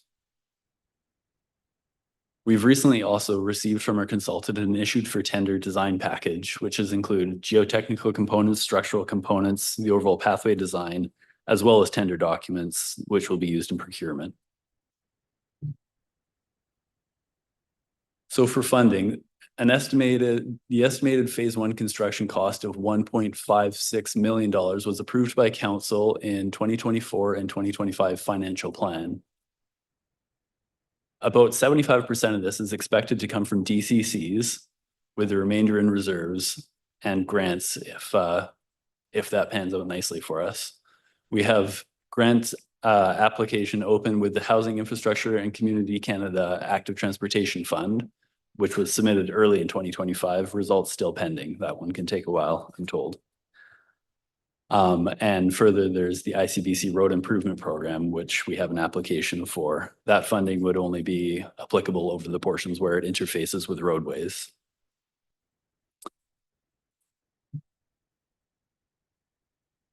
We're currently also working on permitting both federally, provincially, and with the city, as you know, with the development permit application. For federal requirements, we have a project request for review on the way. And for the provincial requirements, we have a change approval under Section 11 of the Water Sustainability Act. So to note, the change approval can take up to 12 months, but is likely less. This is required for the boardwalk portion of the design, which has non-clear span bridge. We believe this is reasonable to push for in the next construction year, but it should be noted that the turnaround on that has the potential to hold up construction scheduled for next summer. For an anticipated timeline, moving into this fall and winter, we'll be holding the tender call and securing a contractor to perform the work. In the spring, we'd like to have our vegetation clearing completed by March 15th. That is in support of avoiding the bird nesting window. And construction would happen from June 15th to September 15th, which are the dry months in the summer where we're putting the fish at the least amount of risk. So moving forward, the staff will provide updated cost estimates and funding sources. We are hoping to hear back from the Active Transportation Grant soon, which will help inform this as well. In 2026, we aim to complete phase 1 construction. And future phases to connect phase 1 pathway to Englishman River Bridge will be brought forward for consideration during the financial planning process. Phase 2 could possibly be designed by 2026 with construction as early as 2027. I'd like to open the floor to questions.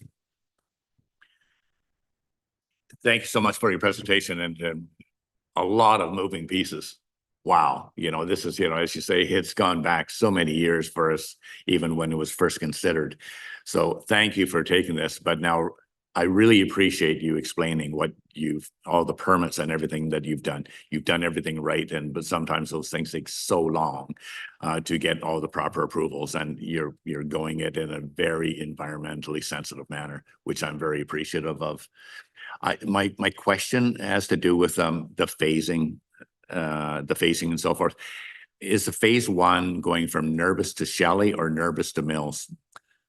Phase 1 actually goes all the way from Corfield Street North, so along Yes. Nervous and all the way to Shelley Road, the north end of Shelley Road. Thank you. That's what I thought. And then the next one that we're going to consider for financial consideration is going to go from Shelley Road to the Englishman River Bridge. Potentially, yeah. I think The Orange Bridge. the exact determination of what will be included in that phase can be discussed later, but I don't have an answer for you on that one. Perfect. That's great. Okay. Thank you so much for your presentation. Open up the floor. Councillor Beal, go ahead. Thank you, Mr. Mayor, and thank you, Robert, for the presentation. That was great. I have a couple of questions about the Golden Dawn property. I don't know actually if it's Golden Dawn or if it's another area, if it's not Surfside, but anyway, there is some property there that's sort of at beyond Nervous Lane. Technically, I think it's different property and then gets onto Nature Trust property. And also there's a resident there who accesses the back of his property off of that. So I'm just wondering what kind of impact this project will have on people who are presently using access off that spot. And yeah, I'm just wondering how that works into all of this. Sure. So I think the piece of property that you're referring to right at the end of Nervous Lane was a portion of the Surfside RV property. And I believe that portion has been now secured by the city. We bought it. And yeah, taken over. We bought it. And regarding how that relates to the existing couple of properties that access over that property and over the corner of the Nature Trust property, the pathway itself won't impede their access to their property. We designed it in such a way that it's not going to be impactful. Follow up, Mary? Are you okay? Okay. Councillor Zor, go ahead. Thank you, Mayor. Thank you for the presentation. I was quite intrigued by seeing on all the environmental reports and all the clearances that you have to get. And I truly appreciate that. I think we are leading by example, showing how we can access these beautiful natural areas by respectfully to the nature as well. My question to you is, when I was reading the report, it said a multi-use trail. Can you explain what the target user group is? I personally would not like to see bikers there because of how ecologically sensitive the area is. So much wildlife. So can you explain what you mean by the multi-use trail? Thank you. Sure, yeah. So for a multi-use trail, I mean, our target audience would be pedestrians primarily, plus, accessibility with accessibility-minded features in place, like the cart path gravel surface, which is able to be wheeled on with a wheelchair, for instance. But at this time, we are not looking at prohibiting bicycles on this trail, despite them not being sort of the primary target. Yeah, so I don't know at what stage that would be. Like personally, I think that should be considered, considering always be the speed of bicycles and now e-scooters and all that. I personally would not like to see those on there. The second is the material that we are using on the pathway. I see it was be loose gravel, I think.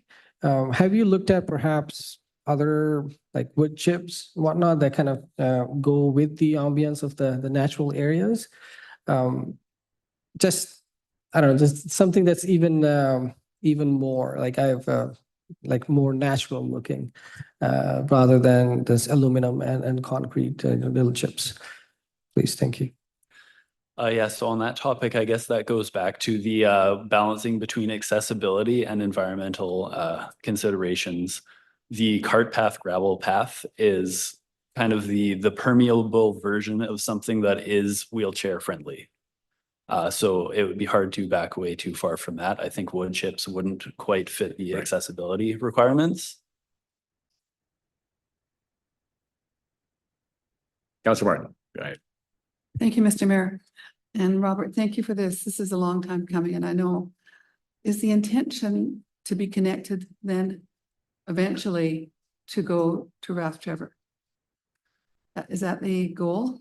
My understanding is that is the original goal of the project. Where it continues forward is Exactly. council. And that's where, you know, I know that it's best to have a bike also facility availability, because people will come from Raft Trevor on a bike. They won't be walking all the way uptown from Raft Trevor to the park.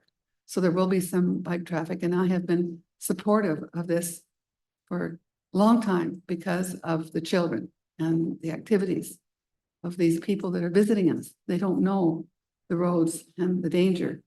And this is wonderful. And I'm just looking forward to eventually, I know it takes a long time, I've been watching. So thank you, Robert. So that is, I know Councillor Gower had a different thought, but I was thinking that's would not be possible. We're going to have a bike there, you know. Thank you. Thank you. Yeah, and just to point out to Councilor Martin that we have the master transportation plan as well that's going to be coming up for discussion in committee of the whole in this very short period, which could possibly encourage better bike pathways or bike lanes that would not include the Parksville pathway to keep the bikes off. So if we make it better identified that alternate paths, whether it be on the Pioneer or whether it be on the 19A, that if they are identified, I believe that that would take a lot of the pressure for bikes using it, because the bikes traditionally want to get from point A to point B, whereby is that the pathway is more for a meandering walk, shall we say, to enjoy nature. So I think that we have some control over that to encourage the bicyclists to use a proper identified trail running east to west. Thanks. Any other comments? Thank you very much for your presentation. Yes, it's great. Yeah, it's very timely. That's great. Well done, staff. Thank you for your patience. I know it's been a struggle. It's been a struggle. So thank you. Do I have a mover or a seconder for the recommendations as noted on the agenda? Moved by Councillor Grens, seconded by Councillor Martin. Any further discussion? All those in favor? That carries unanimous. Thank you. The next report on the agenda is from the Manager of Administration Services regarding the District 69 Sports Field Agreement for 2026 to 2045. Agreement for council consideration and approval. Do I have a mover or seconder for the recommendations as noted in your background package? Moved by Councillor Wood, seconded by Councillor Beal. Any discussion? All those in favor? Thank you. That passes unanimous. For bylaws for final adoption, the permissive taxation exemption bylaw 2025 number 1597 regarding the 2026 permissive tax exemptions. Do I have a move or seconder for the recommendation? Moved by Councillor Martin, seconded by Councillor Gower. Any discussion? Councillor Beal, go ahead.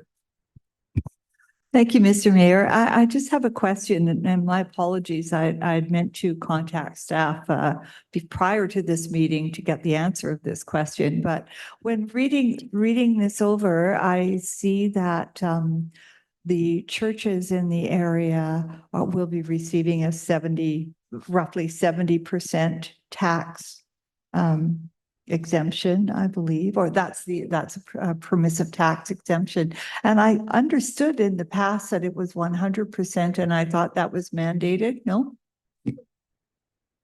Sorry, Councillor Gore?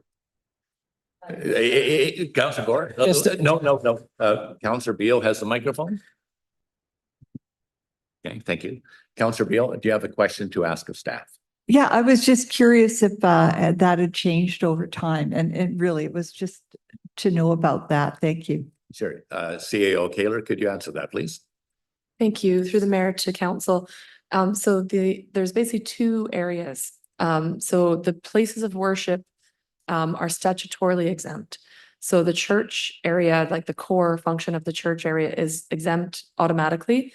But there's additional like parking areas, recreation areas, those kinds of things are under the permissive tax. And so they're subject to discretion of council and to the cap that we talked about before. So because of the cap, that's why it would. Thank you. I did wonder if it was just part of the property and not the whole thing. So thank you for clarifying that. It's complex. Thank you. Any further discussion? All those in favor? Thank you. It's carries unanimous. Under notices of motion, I have one here anyways regarding the for myself, the fees and charges bylaw amendment for alternative notice provision. This motion was placed on the agenda in lieu of notice, so council may vote on it at the regular meeting today. Do I have a mover and a seconder for the recommendation that I'm proposing that staff be directed to amend fees and charges bylaw 2015 number 1515 to include the option for a development applicant to pay the costs of alternate delivery, including staff time and courier costs, for providing notice in the event of a public mail service disruption. I've moved that, so Councillor Grenz is seconding it. Any discussion, any questions? Do you understand what this is? Just so that we can provide alternate delivery? Yes. Go ahead, Councillor Gore. Just clarify, Mr. Mayor, and perhaps staff will have more answer on this. But currently it already includes the staff time, doesn't it? Like the current bylaw includes staff time and the costs of delivery. It's just because of the postal strike? Is that why this is? Ms. Russell, if you could answer that, please. You have your hand up. If Thank I you. may, through to Councillor Gore, there are additional costs associated with this. So, most of the time staff don't personally hand deliver notices. We use the postal service. So there's additional costs with the city doing the delivery itself, as well as in some cases we'll have to use couriers. Any notice that we have to send to an owner that's out of town, we will need to use a courier. There's also additional complexities in that some of this may require manually collating the information to ultimately deliver it, whereas our software is set up to all do it for a mail out process. As far as the standard application fees, those do account for our normal notice, but with the service disruption, there are some additional costs associated with providing notice. Thank you, Ms. Russell. Good. If I may. Follow up, Councillor Gore. Thank you. Thank you, Mr. Russell. Since I'm in person, I'll utilize my time. Can you give us a ballpark? Like, what are we looking at with these costs? Are we looking at the application charges being doubled now, or like? I want to see what the impact is on the potential applicants in the future. CAO Kaler, if you may. Thank you. Thank you. Through you to Councillor Gore and the rest of council. So it will depend on the type of property around the neighboring like the subject property. So what we had talked about was that if we amend our bylaw, the applicant would have the option of waiting until the service disruption has ended. And then they would just go through the normal process. Or if they wish to expedite, then we would sit with them and essentially give them a quote of what it would cost to meet their mail out requirements. So if you're in a residential neighborhood, RS1 zone, it's not going to be very much money at all. Probably our bylaw staff would hand deliver to 10 neighbors.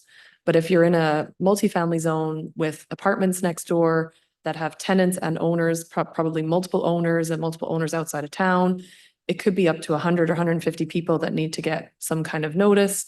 Some could be hand delivered, might be a whole day of a bylaw officer's time, which we would have to charge them for, and courier costs to folks that live outside of city limits. So it'll really depend on the situation. And the option will be there for them to wait if it is a very high cost. And hopefully they won't have to wait long, but we want to provide flexibility in the bylaw. This is the second time we've had to deal with this situation. Hopefully we don't have to deal with it again, but we may. So we just wanted to kind of keep options open for applicants to pick one of those avenues if we end up having this happen again. Thank you, CEO Gaylor. Thank you. All those in favor? Thank you. Carries unanimous. Thank you. Any other notices of motion? We now move into liaison reports. We'll start with Councillor Martin. Go ahead, Councillor Martin. Thank you, Mr. Mayor. I'm getting ready for the fall season. I put my orange Halloween outfit on today. This is what I thought I would do. It's not Halloween, but it's coming up at the museum because the museum is full of it. Quite frankly, they've got lots going on. What I wanted to share with you is the fall season, which has already started. They're open every day from 12 until 4 until the end of the year, except for it's from Thursday to Monday. So Tuesday, Wednesday, they're not open. They also have, and I took advantage of this, an archival search, which has been part of the cultural days, and it ends on Friday, the 10th. I was looking up some information to do with a local family, the Hearst family. And so I phoned over and they had 2 files ready for me to go through. It was remarkable. So anyone can do that. And I thought that was, an experience that they have everything there. And it's, hopefully appreciated. On Saturday, October 18th from 7 to 9 is an evening of Gershwin music. And we'll be in the church, obviously. It's a beautiful evening. It's $35 and you can order tickets online. And on the 25th is their Halloween adventure. And it runs from 5 to 8. And people are to come with costume, trick or treat. And there'll be a Halloween witch and live music from Woodstick, food trucks, and lots of fun for young and old. And admission is by donation, suggested $5 a person. So I can see that they're, this month is a busy month for the museum. And they have a lot of, themes and ideas of bringing people to the facility because it is quite beautiful. So, especially in the fall with all the colors and everything. So, thank you. Thank you, Councillor Martin. Thank you.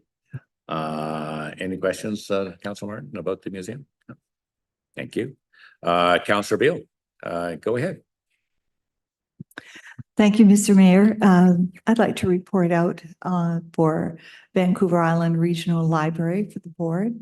I'd like to mention that in almost all libraries, but certainly all the branches, but certainly here in Parksville, our branch will have new hours going into effect September 21st. And in our case, it's actually going to mean that the library is open 7 days a week and there's some, slight adjustments. And so far, I have not heard of any concerns from patrons or from staff for that matter regarding the adjustment to the hours. So those are also available on the website, but a caution that if you look on the website at the branch, the hours posted are in fact the new hours. So they're still not in effect until the 21st. I'd also like to mention that at UBCM, there were a number of resolutions that came forward regarding libraries, in particular library funding. So the resolution requesting more predictable, sustainable, ongoing funding for libraries rather than a one-off did pass. There was an amendment to also allow for an advisory committee to also be put in place to assist with with that process. Now, I think it's important for people to understand that when a resolution is passed, that doesn't necessarily mean that it immediately goes to the provincial government or that the provincial government acts on it. But nonetheless, it does show support for that. There was considerable support. And in fact, when the Premier, our Premier David Eby, spoke on the last day, there was a question about library funding, and he did recognize the need, but said it's not going to be happening right now. So I think we can appreciate that, but hopefully, hopefully something will be done, you know, in my lifetime, let's say, to address that. So that's about the library. And if I can, are there any questions though about the library? Yes. Just a clarification, if I could, Councillor Beale, you announced that the library hours were they not already open on Sundays, or were they? So is it an increase of hours? There's an adjustment to the hours. You know, right now I can't say if there's an increase. No, you're right. It was open before on Sunday, Yeah. but it's actually open longer Okay. now on Sunday. Yes. So, Okay, because yeah, you're pretty sure that I absolutely remember right. There was, so it's Yeah. not just open 7 days a week. It's Yeah. the hours that they're open are going to be longer on some days. On Sunday, absolutely. Yeah. There are a couple of days in the week when it will be closing an hour earlier than it does at present. So it would close at 7 o'clock rather than 8 o'clock. Right. But it will be open longer on Friday, which I actually appreciate. And also, as you mentioned, on Sunday, I don't recall the change with the Saturday hours. So thank you for catching that. Well, yeah. Oh, you're paying I've been- attention over there in the big chair. That's very good. I Yeah. pay attention on Sundays. Oh, I love my library. yeah, me too. So that's great. Oh, Go ahead actually, with your next. one more note about the library, which I thought was really cute, and I actually hadn't noticed it before, but the book that I have out at present, I also do ebooks, but this one's a solid book. And on the receipt, which I like to get printed out to remind me when it's due, at the bottom, it said, "You have saved $23.99. You know, getting it at the library rather than buying the book. I thought that was a smart thing to include. And Anyway. if we're giving commercials for the library, those that haven't actually noticed, they have a service called Press Reader, where we can, all of us as library card holders have access to all the major newspapers and publications in the world. It's amazing. It just goes on and on forever. So those of you that have had subscriptions and so forth to your favorite newspaper, the New York Times or whatever, you can now get it online, no charge, from the public library. And you can read the paper any time of day you want, including 3 o'clock in the morning when the library's not open. So anyway, Press Readers. There are streaming options as well. That's but- right. It's a great service that they Yeah. provide. So Press Reader, Yeah. look it up on Vancouver Island Regional Library. And you can get your newspaper Yeah, free. that's great. So, All right, shifting There we to Early Learning and Childcare Council of Oceanside. There again, I'd just like to make reference to the UBCM, which is the Union of BC Municipalities. I don't think we decided to change the name yet, but it's a little bit of a misnomer. And the resolutions, and there were a couple of resolutions there regarding childcare. And I would like to particularly bring one to people's attention because it did, it got a little bit of discussion, but it did pass. And that was the reality that presently, at the present rather, for licensing regulations presently allow for staff to be 19 and older. So the resolution is to ask that that care staff could include those below the age of 19 for after-school care of school-age children. And this is recognizing that many high school students presently work in summer camps, different programs, may be interested in going into an area working with early childhood or perhaps in teaching. And so this could provide an opportunity for them to get some experience and test the waters. And there would still be regular certified staff, early childhood educators on site, but also this really satisfies a need. We have waiting lists for parents who need before and after school care, who quite frankly are not able to perhaps work the hours that they would need to work to raise their family. It has a real impact on people's employment, particularly women's employment. So addressing this gap should help. Now, again, it's a resolution. It hasn't moved all the way along the system, but it certainly received support at UBCM. And it was something that was raised in meetings that I've attended for the early learning and childcare Oceanside as identified as a need. Thank you, Councillor Beal. Councillor Martin. Yes, Go I would ahead. like, thank you, Mr. Mayor, and thank you, Councillor Beal. I was at that deliberation and I thought there was a lot of people really needing this support. And I appreciate you sharing that because as long as there's a qualified childcare person that's certified, they can have a 17 or 18-year-old helping, you know, and it was a lot of need for sure in the province. So thought I'd pass that on. Thank you. It's very well. Thank you. Any other, I was just going to mention, Councillor Grants, do you have a tourism liaison report? Only reason I asked that is the question was, you mentioned anyways, was a previous delegation was present, that there was another report that the Tourism Association had. Can you maybe just elaborate on that? This kind of perked up my ears because I know Blaine had something else. Is there another report that's coming forward that we should be aware of? No, so the most recent meeting was during UBCM, so I missed that one. But the what I was referring to was the strategy for the regional strategy around tourism. The overall. Yeah, that was recently adopted, and so great opportunity to jump on that, I think, for the proponent. Okay, I was just thinking if there's something more that we will be participating in, then we want to make sure that we have some feedback. Okay, thank you on that. Any other liaison reports that weren't on our notice? No, that's great. I'd like to ask for a mover and second recommendation that for the section 91C, E, and K of section 92B of the community charter, the council proceed to a closed meeting to consider items relating to labor, land, negotiation, and related discussions respecting the proposed provision of a municipal service and the consideration of information received and held in confidence relating to negotiations between the municipality and a provincial government or the federal government or both. Can I move it or second it? Moved by Councillor Wood, seconded by Councillor Martin. All those in favor? Great. Let's take a 5-minute comfort break at this time. Let's reconvene at 3:20.